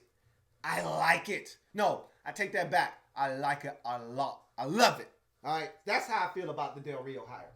More super chats, please. Ask and you shall receive. So I got a super chat from my man, and once again, Just Andre, thank you for the super chat. Got a super chat from my man, John Saluter. Thank you so much, John Saluter. He writes, Louis, this presser had me ready to run through a brick wall, he says. I think Ron had authority and leadership that he spoke with. I'm from North Carolina, so I've seen him work in Carolina. Even more excited for our new defensive coordinator. I, like you, left that presser really impressed and really enthused by what was said. I thought the tone that he took was great. Much like you, I thought he spoke with authority. I thought he had a level of presence that said to everyone in the building and every player that was watching and everyone that was in attendance, because Darius Geis and Adrian Peterson and guys like that were there in attendance. I think it resonated to everyone alike that this is a guy that's going to come in and he's going to change some things. This building is going to change. This environment. He spoke of family. He spoke of a tough, rigid upbringing as a military family that he was raised in. And he says, look, discipline wasn't a way of life. It was life for us. That wasn't something that we were taught. That was life. And that's what I'm going to bring into this building. I'm going to bring discipline, but I'm also going to bring a family atmosphere. Because when guys hold each other accountable and there is a family vibe, you're willing to run through a brick wall for the guy next to you. You're willing to do anything for that guy in the locker room next to you. And that's the kind of culture that I want to cultivate here in Washington. And that's the kind of culture I had in Carolina. And that's what I want to bring here. That resonated with me. And I'm pretty sure if you watch, you felt the same way. So I, like you, John, felt like this was an excellent presser. And I thought everything that he hit on were things that we needed to hear. He even acknowledged us and our angst and our years of suffering. He said they should be pissed off. They haven't won anything. You know what? But if you give me a chance, I'm going to help turn this shit around. That's what we needed to hear. We needed somebody to come in and acknowledge the fact that we've been long suffering. Too many people ignore us. We got a voice. And I just want you to know that our voice was heard loud and clear. We stopped showing up. We stopped spending money. And Dan was forced. He was forced to do what he did over the last 5 days. We did that. Don't sell yourself short. We had a hand in that. We said we ain't taking this shit no more. You're not going to keep dragging us through the mud with a terrible product and just ask us to continue to consume this shit. There were some fans that kept eating this shit up. But a lot of you out there, myself included, we weren't standing for it anymore. And so you need to pat yourself on the back. And when Rivera acknowledged us at that presser, that shit made me feel good too. Anyway, got another super chat. This one from Daniel Pemrose. Thank you, Daniel Pemrose, for the super chat. Daniel writes, who do you think will replace Bruce Allen? Who do I think will replace Bruce Allen? That's tough because my initial thought was that we're going to promote from within. That guy's going to be Eric Schaefer. Well, Eric Schaefer, if reports are correct, he's going to be gone after the draft. So pretty much in May, he's going to be gone. I don't really know the answer to that. I think, you know, a guy that jumped into my mind, and you say team president. I'm just thinking GM. I don't know who's going to be the team president. If you're talking team president, he said this, and I don't know what to make of it, but he said this after the press conference with J.P. Finley. He said, I have a special role in mind for Doug Williams. I don't know what that means. I don't know what role he has in mind for Doug. I just know that he said, I have a special role in mind for Doug Williams. I'd love for that role. And I get it. Doug Williams is higher than that of general manager right now. But let's be honest. Unless you're actually given the title of general manager, or you're given some other obscure title, but it's known, all right? It's understood by everyone involved that you're the GM, because there are like 3 or 4 teams in the league that don't actually have a GM. But there's a guy that actually is pretty much the GM, all right? We were one of those teams. We didn't actually have a GM, but Bruce Allen was the de facto GM, all right? If I'm not mistaken, the Baltimore Ravens don't actually have a GM. But we all know that Eric DaCosta is running the show out there, and Ozzie Newsome before him was running the show. So, anyway, I digress. I don't know if what he has in mind for Doug Williams is Bruce Allen's last title, which was team president. However, or vice president of football operations. What these titles, all of these shits make me sick. I just want to know who the GM is going to be, and then who the team president is. I could care less about senior vice president of this and vice president of that. Because I don't even know what that shit actually means. I know the team president runs the overall organization, and the GM picks the players. Outside of that, I don't really know what all these other guys do. All right? Team president, vice president of football operations. I really don't know what all of that shit means. Who's the GM? That's what I care about, because that's the guy who's going to be picking the players. He's going to be in the room with Ron Rivera. They're going to sit down with all these scouts, and they're going to come to some kind of generalization on what is a Redskin football player moving forward, and then they're going to start drafting those guys and bringing them in. That's who I want to know. I don't really know who that guy is. But he said he's got a special role in mind for Doug Williams. So if you're asking me, I'm going with Doug Williams. Anyway, let me make sure there are no more super chats. All right, so no more super chats. Got a call, gonna take it. You're on live with your man Louis T. Who am I speaking with? What's going on, Louis? JP, how you doing? What's going on, JP? Hello? Hey, what's going on, JP? Good, man. Listen, I got some Christmas crow for you, man.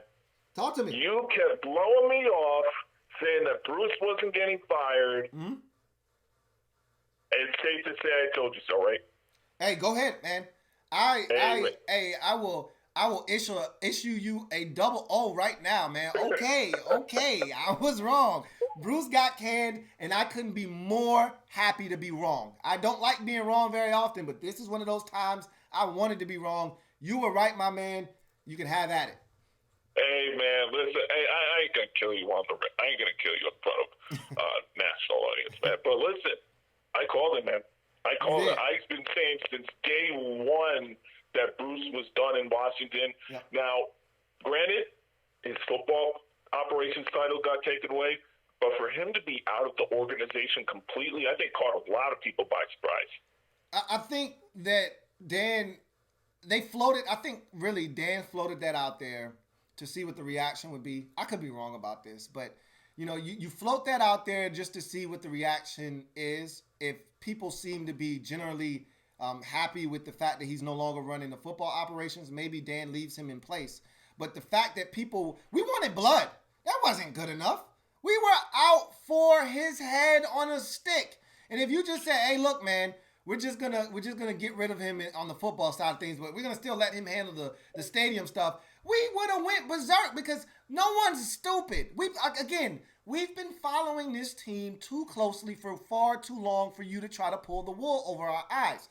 He was supposed to be removed from the football side of things when Scott McCloughan came in here. What did he do? He undercut Scott McCloughan and took back over. No one was going to listen. No one was going to stand here and be on board with Bruce in some kind of reallocated role in the organization. Either he had to be out, or you might as well leave him as team president and vice president of football operations, because as far as we were concerned, he was still that if you didn't get rid of him altogether.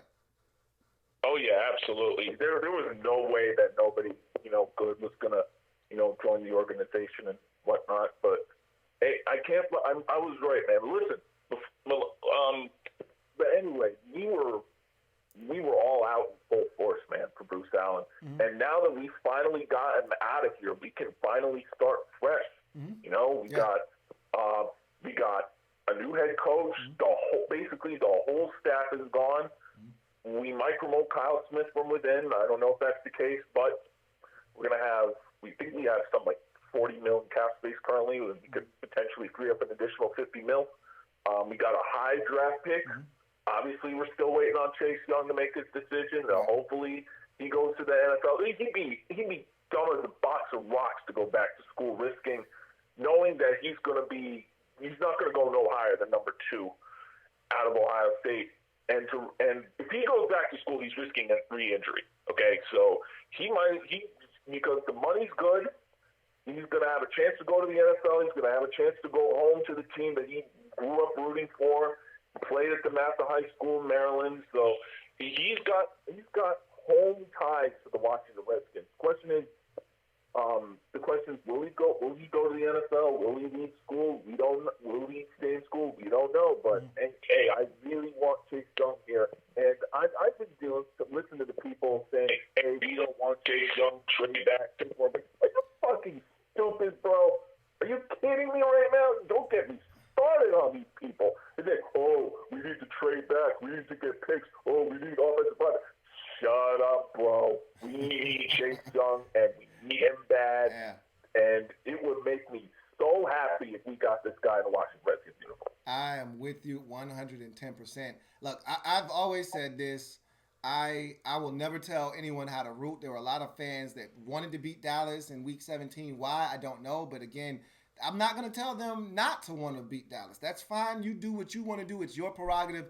Just know that you're not going to make me feel any less of a fan because I got the long-term interests of this team and this organization in mind. I'm not thinking short-term. The instant gratification of beating the Cowboys, what does that do for you come 3 months later in April when the Redskins are selecting 5th overall and we miss an opportunity to get a generational talent? These are the things that they're not thinking about. Whatever the case may be, I'm excited. You are excited. You were right about Bruce Allen. I was wrong. I am so happy to be wrong. It is a glorious day. It has been an excellent, week thus far. It just continues to get better and better. I'm excited. You're excited. JP, celebrate. All right. I appreciate you calling in. And if you want to call back in, you feel free to do so. But I'm going to move on. More callers, and I think I got another super chat. So I will talk to you later, JP. All right. Thank you, Lou. Have a good night. I'll try to get back in. All right. Sounds good. All right. Bye. All right. Got another super chat. And it is from my man, Just Andre. Once again, thank you, Just Andre, for the super chat. He asks, with the hires, how much do you think Montez Sweat improves? That's a really good question. You know what's crazy? Is we killed Montez. Okay, let me backtrack. I didn't kill Montez. I said give him time. I was not overly impressed with what I saw from Montez for much of this season, but there were flashes.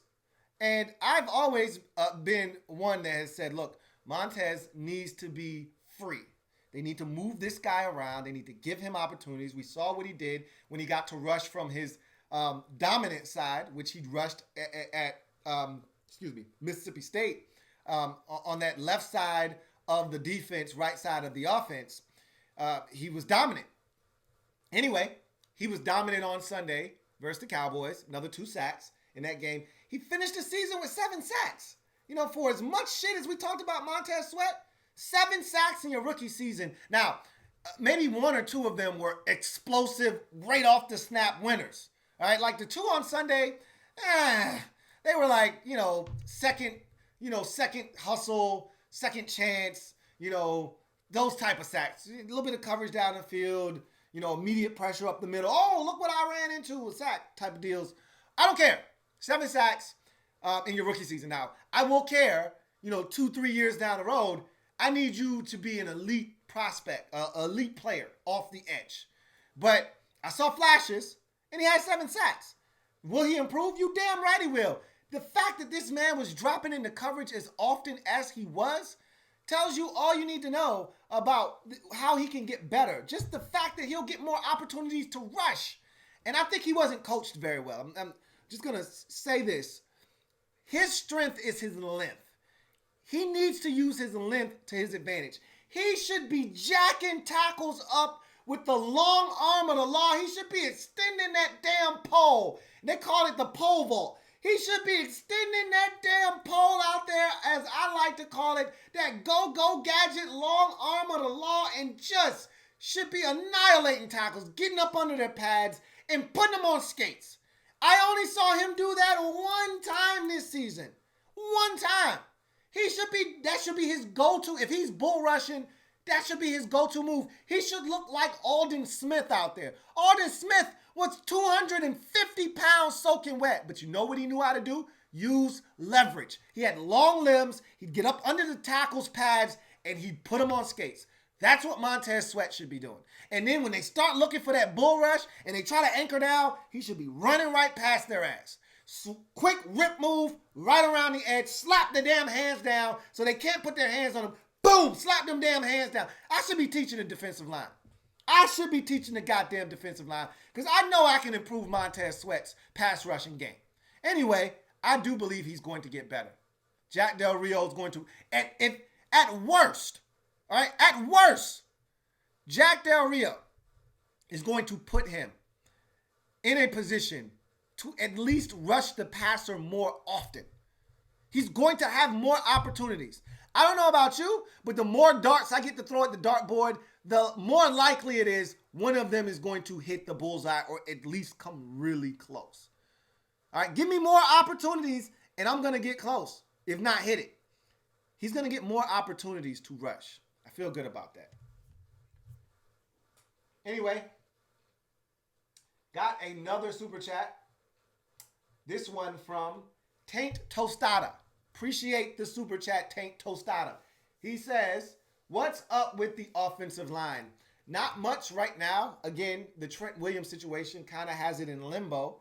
If they figure out what they're going to do with Trent, and Trent wants to stay, and Rivera has already said he's going to go talk to Trent. I am so confident that he's going to be able to reel Trent in.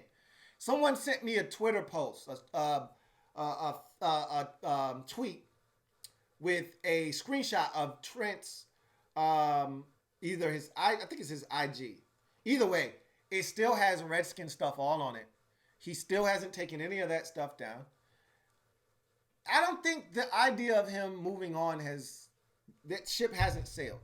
Like, I think he still has, in the back of his mind, there's a chance he could stay. And now with the moves that have been made, as I mentioned to you at the top of this show, I got him at 65%. So I look at it like this, and you asked me about the entire offensive line, not just Trent. I think Trent could be back.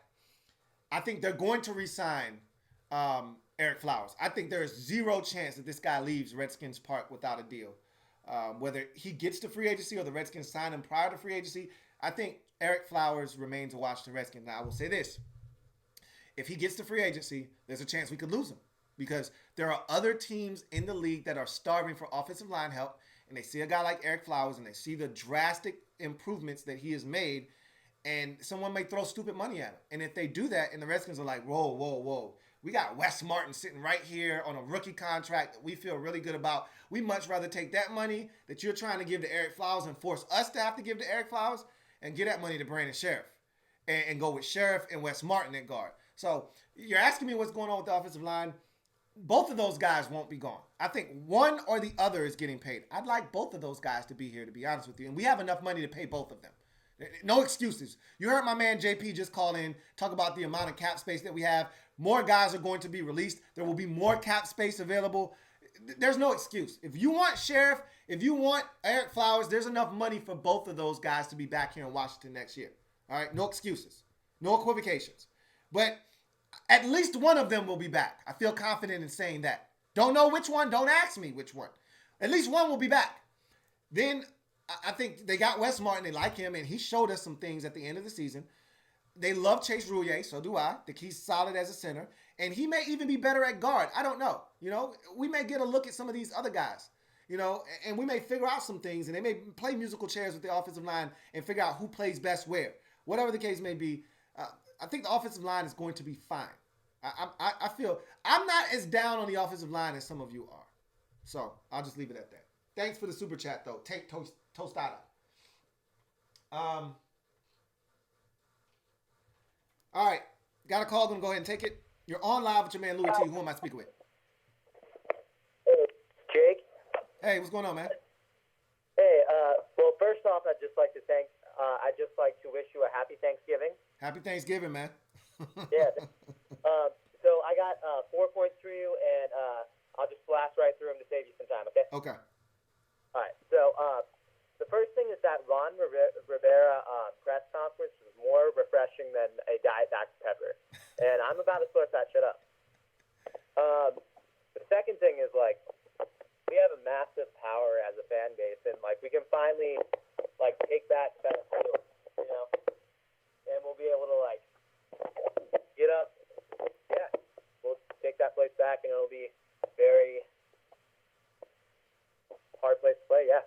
So the third thing is that now that we have succeeded with the hashtag Fire Bruce Allen, I think we need to start a new hashtag, and that is to bring back the all-white uniforms. Okay.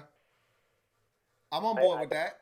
I feel like you gotta win something first before you can get that swag back, but I'm all for it, man. The all whites were so crisp. I'm all for it.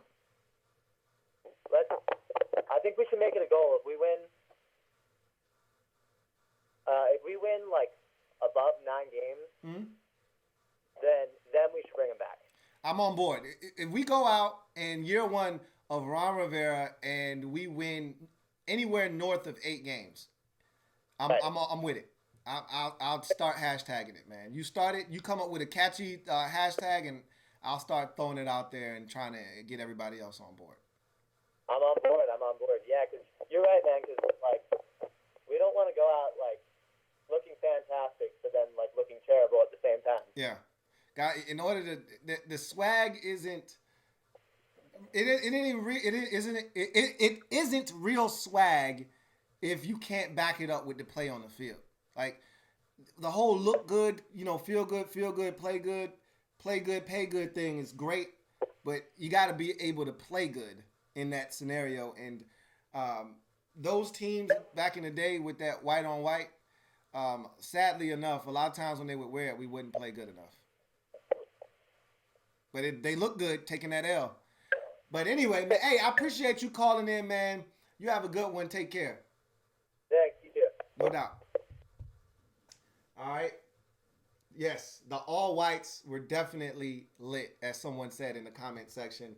Man, I tell you what, it didn't get much better than those white on whites. Whew, they were crisp. However, can't get your ass beat in white on white. I'm not saying. I'm just saying. Nobody wants to get their ass beat in white on white. All right. Anyway. All right. Got a call. Gonna go ahead and take it. You're on live with your man Louis T. Who am I speaking with? Hello. Hello. This is Brendan from Maryland. What's going on, Brendan? I just want to say happy Thanksgiving, Louis. Thank you. I appreciate that. Likewise. And so I just want to say, like, I'm 22 years old. Yep. I have seen nothing but like crap and the absolute worst of the Redskins over this era that Dan Snyder's owned the team. And this is probably the most optimistic I have felt in a long time about the direction of the team and like the coach, especially like with Del Rio. He like helped draft and develop Khalil Mack into what he is. Yep. So I have a real good like feeling about Montez Sweat and possibly Chase Young joining this defense. Right. Yeah. So like I couldn't agree with you more. Del Rio, and that's why I said I wanted a grizzled veteran defensive coordinator, a guy that has seen it all, done it all. He's mentored some of the most ferocious pass rushers we've seen over the last 2 decades, dating back to Julius Peppers. Talked about Von Miller. You just talked about Khalil Mack. I mean, bringing it full circle. This is a guy that has been around some of the league's best at bagging quarterbacks, and we got a guy that we're really high on, that we really like, that we think there's a lot of untapped potential in Montez Sweat, and we could potentially be snagging another one in Chase Young. And if that is in fact the case, there is so much for him to work with, I should say, with this defense. If you think about, Kerrigan potentially coming back, and if Kerrigan does come back, you got to think that he's now going to be in a situational pass rusher type of role, you would think, with those two guys starting on the outsides as your defensive ends. Then you look at the rotation inside with Ioannidis, Payne, and Allen, and then you sprinkle in a little bit of Tim Settle, and then you just start looking at the linebacker position. I think there are infinite possibilities there. I think Ryan Anderson then becomes your strong side linebacker. Cole Holcomb is the perfect, to me, weak side linebacker. And then Reuben Foster, if he's healthy, and I hate relying on him, but he would be your inside backer, and I think you would just go from there. And, I mean, just that front seven alone, are you serious? Are you kidding me right now? Exactly. Like, it's nuts. I mean, that gets me excited, man. But then again, and remember last year I said, look, we can have all the talent we want, but the guy calling the defense makes me feel less confident in what we're going to produce on the field. Now you could tell me, hey, I'm taking away some of your talent. I still feel like Jack Del Rio is going to get the most out of whomever is on the field. And then you tell me, hey, you might have a different training staff. Maybe you won't have as many injuries moving forward. And that was the other guy that was retained, was the weight and conditioning coach was retained. So I just feel good, man. I feel good. But again, cautious optimism. But I feel good. Exactly. I feel good. Hey, Brendan, thanks for calling in, man. You have a good one. Happy Thanksgiving. Same. You too, man. Have a great day. All right. Oh, man. This has been great. All the times that we've sat here on this,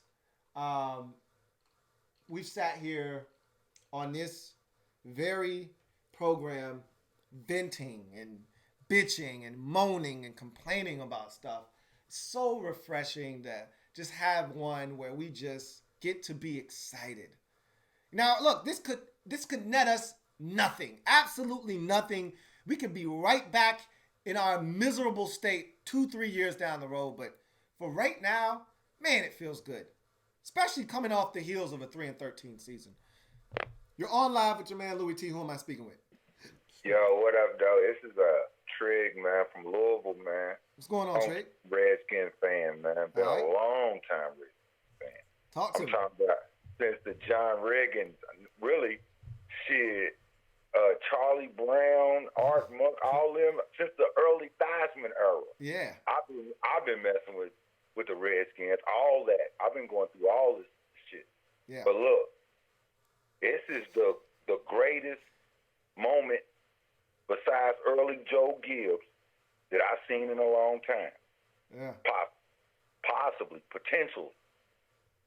Because on the real, what you shot about the front seven, and then if we can actually get our corners playing like they're supposed to be and put them in the right positions and our safety, what we got already on deck, monster. Hey, look, man. I'm trying. We could be better than New England with better offense. I'm trying to. If the shit go down right. I'm trying to taper the expectations, because this is how we start talking reckless in the offseason. This is how we start talking about top reckless. 10 and top 5 defense. I'm seasoning Grizzle 2 in this shit as far as watching my Redskins. Because it's been I'm a real Redskin fan. I picked them when I was a child. I feel you, bro. My mother and father. I feel you. I just want to make sure, Trig. I just want to make sure that you're not getting ahead of yourself. Don't put the horse before the carriage. I think that's what they say. I get what you're saying. Yeah, don't get ahead of yourself. It's okay to be optimistic. It's okay to be excited. But taper your expectations. At least see it first. At least see it, because we've been fed and given lip service before. I swear you right. Look, I just like how dude cleared the house and started fresh. Yeah. And what he did on the get back this time, he might know something is real. I mean, it's 20 years of bullshit. He might have figured it out somehow. Yeah, you're right. You're right. Came on. Yeah. Hey, look, man.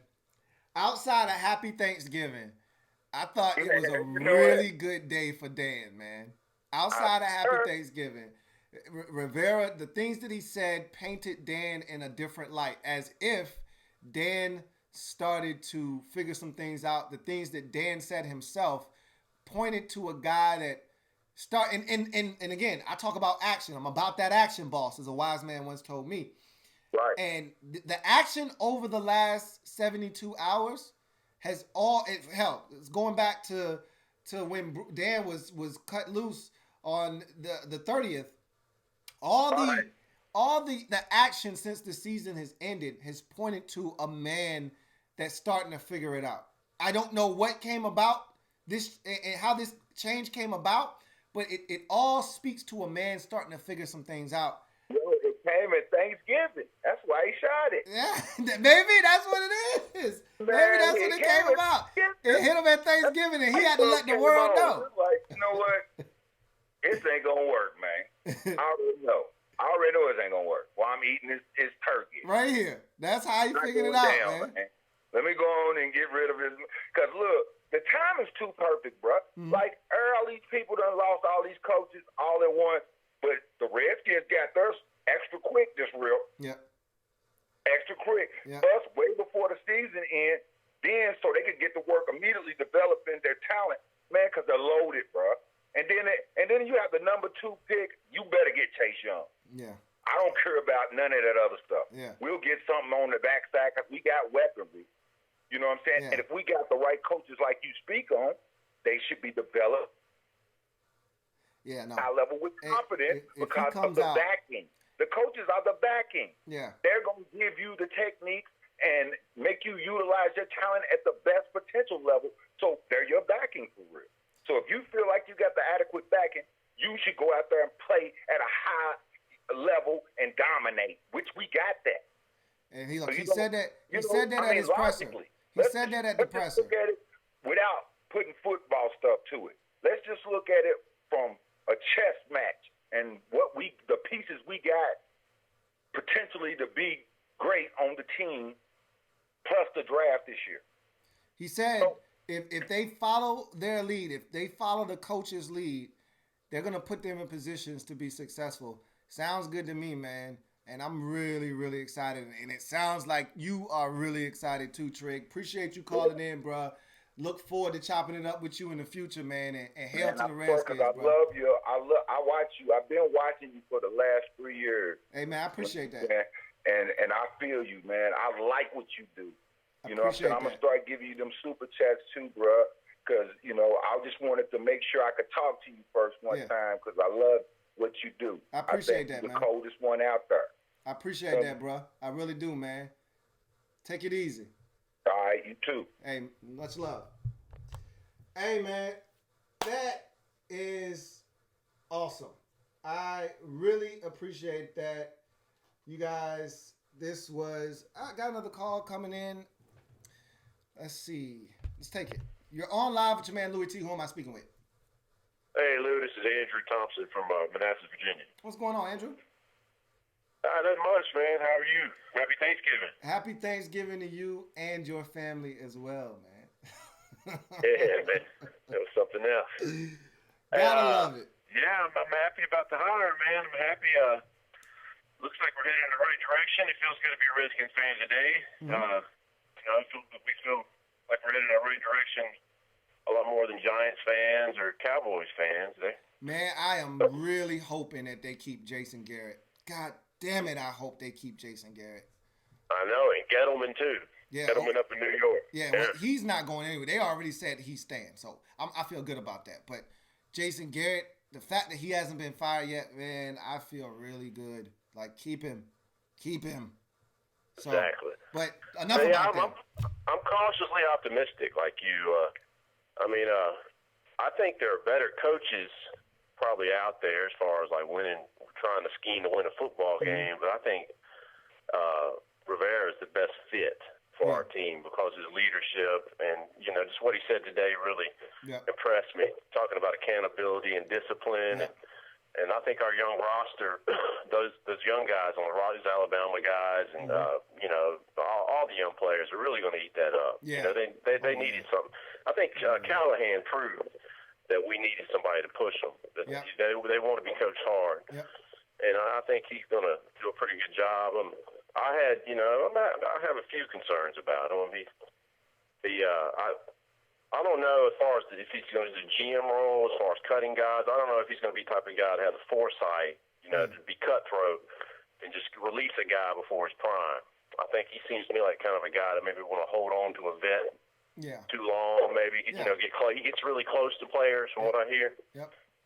I mean, have you watched? I'm pretty sure you haven't, but the All In on Netflix on Amazon Prime, they do it on. No. They pick a team every year. The first year. I've watched one, but they had one on Carolina. I think I watched Arizona. Arizona. They had one on the Cardinals, all or nothing. It was one on the Cowboys, one on the Cardinals, and this past year it was on the Carolina Panthers. If you really want an in-depth look at Ron Rivera, the guy, Ron Rivera, the coach, that is a must-watch. Watching that all or nothing made me so much more comfortable with the idea of Ron Rivera being our head coach. And I had already watched it before the season started because it came out in the summer. And I watched it and I had gained a new level of respect for him as a coach because to me, that's All or Nothing is way better than Hard Knocks because it's a much more in-depth look. They kind of stay out of the way, but they're there. They're omnipresent. So you see and you hear everything. You got to see his family life, but you also got to see Ron Rivera, the coach, and you got to see him in his element. And as you said, he is a guy that is loyal, sometimes to a fault. That is accurate, but at the same time, he is a guy that when he needs to put his foot down, like on that show, they were struggling defensively, and he had to get rid of some coaches, and he fired their ass in season, and he came in the meeting. And he sat down with the other coaches. He was like, look, I'm going to just be real frank with you guys. I had to cut Kevin, Jeff, and Mike. We had to go in a different direction. And that was that. Like, he wasn't for the bullshit. That's what we need. Yeah, he wasn't for the bullshit. He was like, look, Eric Washington was his defensive coordinator. He's like, look, Eric, I'm going to have to take over the defensive play calling. You still going to have say-so and, the game plan and how we set things up. But I'm going to have to be a little bit more hands-on. Like, you saw him doing the things that he needed to do. So I gained a lot of respect for him, a higher level of respect watching that All or Nothing. And if you're a Redskins fan and you really want to get a good feel for Ron Rivera and what he's going to bring to the table, and you have Amazon Prime, it is available for you. Go check it out. Yeah, I'm definitely going to do that. Yeah, I appreciate that. Yeah, no doubt. I hope Snyder. Everything sounded good today. I hope he's actually going to change. I really do. We got to pay attention to who the next GM is. We really needs to be somebody closer to Rivera with a better relationship with Coach Rivera than it is to Snyder. Yep. But Snyder he's always had that lackey, that yes man that's with him everywhere. With Serrato or Bruce Allen. He's going to find that guy again, but that guy can't be the GM. That's the only thing. So I'm going to pay attention to who they bring in for GM. I'm hoping this will be a Rivera guy and Rivera have final say. You know what? You know what's interesting, Andrew? It's funny that you bring that up. You know what I find so fascinating? Because in the midst of all of this house cleaning, so to speak, we found out that Eric Schaefer and Alex Santos and some of those guys may not be back after the draft. And it got me to thinking, like, these are all guys that we just assume. We don't know what these guys are really doing behind the scenes, other than Eric Schaefer and contracts. That's the only thing I've ever known him for. Right. So it turns out that he apparently wanted a bigger role, in football operations and things of that nature. And I don't know how good he is at any of that stuff. I just know this. These are all guys that Dan has trusted for years. These are all guys that have been a part of this organization. And whether right or wrong, whether good or bad, whether indifferent or whatever, they've been a part of this dysfunction. And whether it's been their fault or they could have disagreed with everything that was done and they didn't have enough of a say-so to do anything about it, whatever the case may be. I just know that nobody that Dan has been close to is going to be left. And that is somewhat refreshing. Because, as you said, there's always that one lackey, that one guy. If Rivera's bringing in his guys, people that he trusts, that have no connection to Dan, it's pretty damn hard for him to have that one guy that's able to undermine everything that's going on behind closed doors. Right. So they said coach centered today. Yeah, that was the phrase they used team. over and over again. What that sounds to me like is the GM has to be the coach's guy. Yep. I mean, everything, like the coach has the biggest say in the franchise. But all right, I'll let you go, Lou. I appreciate everything you do, man. And hey, likewise, Andrew, man, appreciate you. Yeah, man. Yep. I thought that was a really good conversation there and really great call by Andrew because we hadn't hit on that all night. And I brought up the phrase coach-centered, and we talked about that. And the other team that they mentioned was the 49ers. And the reason they brought up the 49ers is because Kyle Shanahan was hired first in San Francisco. You know, we always talk about, and I'm guilty of this too. I'm thinking in that traditional way of executing in the NFL. Got to hire the GM first, and then the GM hires the coach. And we've been taught to think that way. Well, other teams do it. And look, there is no exact science to this. Some teams hire the GM first. He hires the coach. They have success. Other franchises hire the coach first, and then he goes out and gets the GM. That's what happened in San Francisco. Kyle Shanahan was given total autonomy in San Francisco. They handed him the keys to the entire garage. They didn't say, hey, you've got the car. They said, bruh, we got a 6-car garage. Every single car in here is at your disposal. Have at it. Here's the key to the garage. In the garage, you'll find all 6 of the keys to every car in here. Have at it. And he went out and he hired John Lynch. And they went out and they filled out the staff. That was Kyle Shanahan being handed the keys in San Francisco. That's essentially the model that they're trying to use here. We'll see if it works. Look, everything else hasn't worked. We know that everything else hasn't worked. Why not try this? We'll see if it works. You're on live with your man, Louis T. Who am I speaking with? Yo, what up? It's Zulu again. Hey, what's going on, Zulu? Appreciate the super chats too, man. Really appreciate that. Hey, look, this is what I wanted to give you. I want to give you this. I forgot the last time. Mm-hmm. So if anybody noticed that on the Ron Rivera press conference, he was talking about like 35 hours. They was meeting and stuff. And then he said, he was like, well, he took like 5 days off when he got fired. But then he said, you know, he had been talking to Dan like after those 5 days up until today. Yep. So if you look at it, look how long, if you notice, none of the media even knew about him and Dan talking. They thought that Ron Rivera was going to wind up with the Giants or with the Cowboys or something like that. All of a sudden, as soon as they got the old GM, what's his name? Vader. As soon as they got Darth Vader about the building, all of a sudden, all of the leaks and all that stopped. The media don't know what's going on all of a sudden, right? Then on top of that, I'm going to tell you this. This, to me, I mean, right now you got 3 guys on base. The bases is loaded. You know what I mean? We got Hank Aaron coming up to bat right now, to use a baseball analogy. I'm going to tell you the one way I look at it that we can get a home run. He's saying that it's supposed to be the head coach central. And if you notice, it's all ex-players and guys that have played the game right now that he got in the front office. I mean, you know, on the staff. And that's what we were saying as fans. That's what you needed when he first took over the team. But he didn't look at it like that. He had to learn and grow. So now he done got to that point. But here's the last icing on the cake that he needs. If that dude get Louis Riddick in there as the GM, an ex-player, now you don't have no, like, yes man. Ain't going to be no buddy pencil pusher in there that's going to do anything that Dan come up with while he's sitting in his living room. And this guy like, okay, Dan, I'm going to go do that.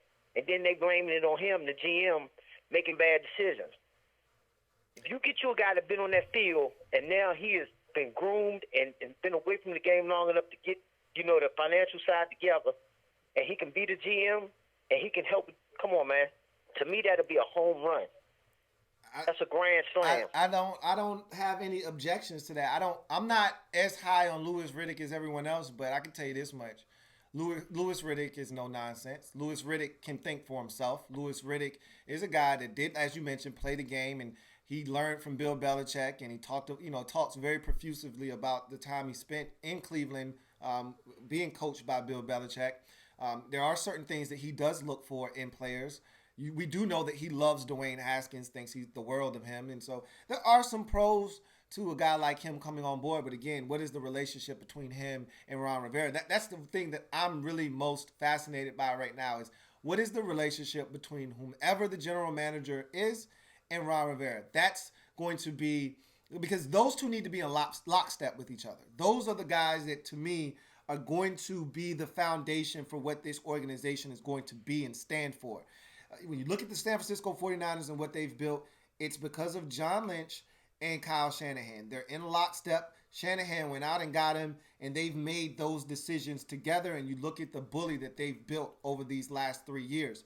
And when you look around the league at teams that continuously are good or, are, as I like to call them, triple Ps, perennial playoff participants, a lot of them have a structure, whether it be that kind of structure that I just mentioned, where you got a GM and a coach in lockstep, or you just got one guy calling the shots, as in New England or, in Baltimore, where you've got a front office that is really in tune to what's going on, and then the coach is a guy that just slides in seamlessly, and the transition there is beautiful from Ozzie Newsome to Eric DeCosta, because that they've been building that for so long, and they know what a Raven looks like.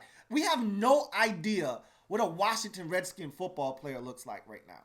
We're hoping to establish that kind of identity over the next 3 or 4 years, and we start to know, okay, yeah, this guy fits exactly what we want to do, and he the kind of temperament that we're going to have. I think we have some of those players, those Bama boys and some of those guys that have been here a little bit, that are young, that have come from programs where it's no nonsense. I think those guys are kind of those Ron Rivera type of players. We'll see how many of these players fit into what Rivera's doing, how many of them don't. I think he's going to trim off a lot of the fat. And then, like I said, we're going to find out where the rest of these dominoes fall, because I think a lot of us are interested in seeing who this general manager is going to be. Who's the offensive coordinator? That's all I'm saying. I feel what you're saying. Now, I totally agree with you. I'm on cloud 9 right now. Yeah. I love everything that's going on. Yep. But when it comes to the GM, this is all I'm saying. Mm-hmm. I think it has to be a football guy. Mm-hmm. I'm not even going to say Louis Riddick no more. Yep. No, but that's fine. This is why I say that. Because have you ever seen a GM when he'll bring in a guy, they'll bring in a guy and overpay him?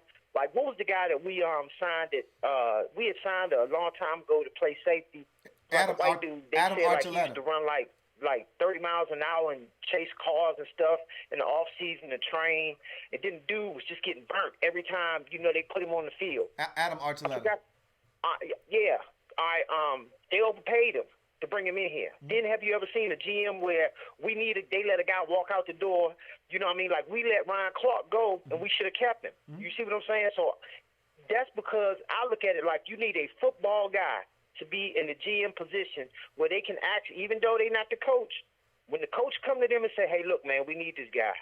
I don't need a GM up there looking at the numbers saying, well, I don't know, we might be able to get a guy like him for cheaper, or, or we're going to get this guy from so-and-so. Ain't nobody else picked him up. He been out of the league for like 2-3 weeks, or he been out for like a year, and all of a sudden we're going to bring him in and give him, a one-year deal, a big number, to count against the cap, and then he don't even play half of the season. Right. That, to me, is where the Redskins, that's going to be the icing on the cake. You need a football guy in there to be the GM. Somebody that's going to look at Dan the same as the coach. When they go in there and have those meetings like he said they're going to do, it's going to be a collaborative effort.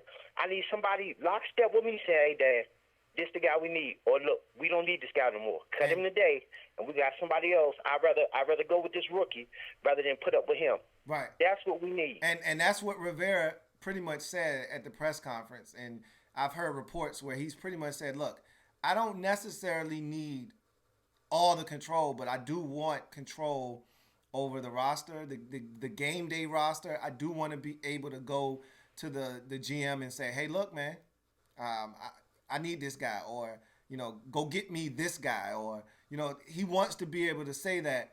And so I'm 110% with you on that guy needs to be someone that he can trust, that he really has a good continuity with.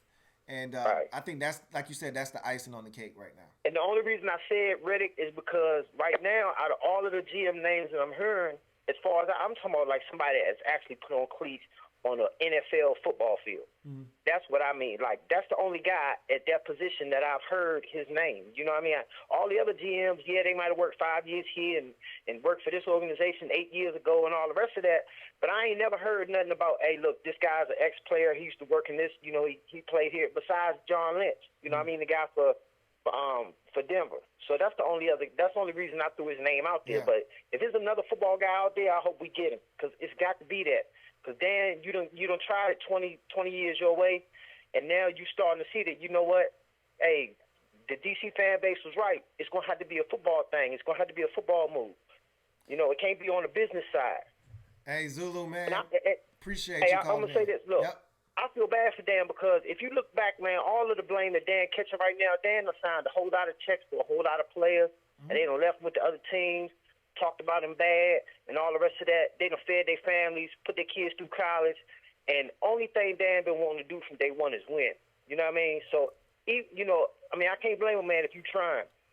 So at the end of the day, it ain't like ain't nobody ever accused Dan of being stingy. Ain't nobody ever say, hey, man, he ain't want to play this player, he ain't want to get this guy money. Man, don't go to the Redskins because he ain't coming up off no money. You know what I mean? Yeah, it ain't always about money though, bro. That's been the problem with Dan, but you're right. I think there is a misconception out there that he doesn't want to win. He's just all about money. Yeah, he want money. Most rich people, they like money. Yeah. That's why they're rich, and they like to keep money. But I think there is a misconception out there that he doesn't want to win. He's always wanted to win. He just didn't know how to go about it. That's been his biggest problem. And so we humbled him. We got him right where we want him, baby. I hope you're right. I hope you're right, man. Hey, Zulu, appreciate you calling in, man. Have a good one. No doubt. Be blessed. Likewise. And that's going to end the show right there. We hit our 2-hour mark. I thank you guys. Let me make sure I don't have any more super chats. Don't think that we've had another one. Nope, we haven't had another super chat. So with that being said, I'm a glide to the side. I thank you guys for joining me. Remember, I am a Redskins fan, etched in burgundy and gold. My Redskins spirit will never die. Redskins spirit will never fold. Until we meet again, hail to our beloved Washington Redskins. Really love the direction that we're going in right now. Everything is young, fresh, and new. It feels good. Feels good. But I always ask that you guys temper your expectations.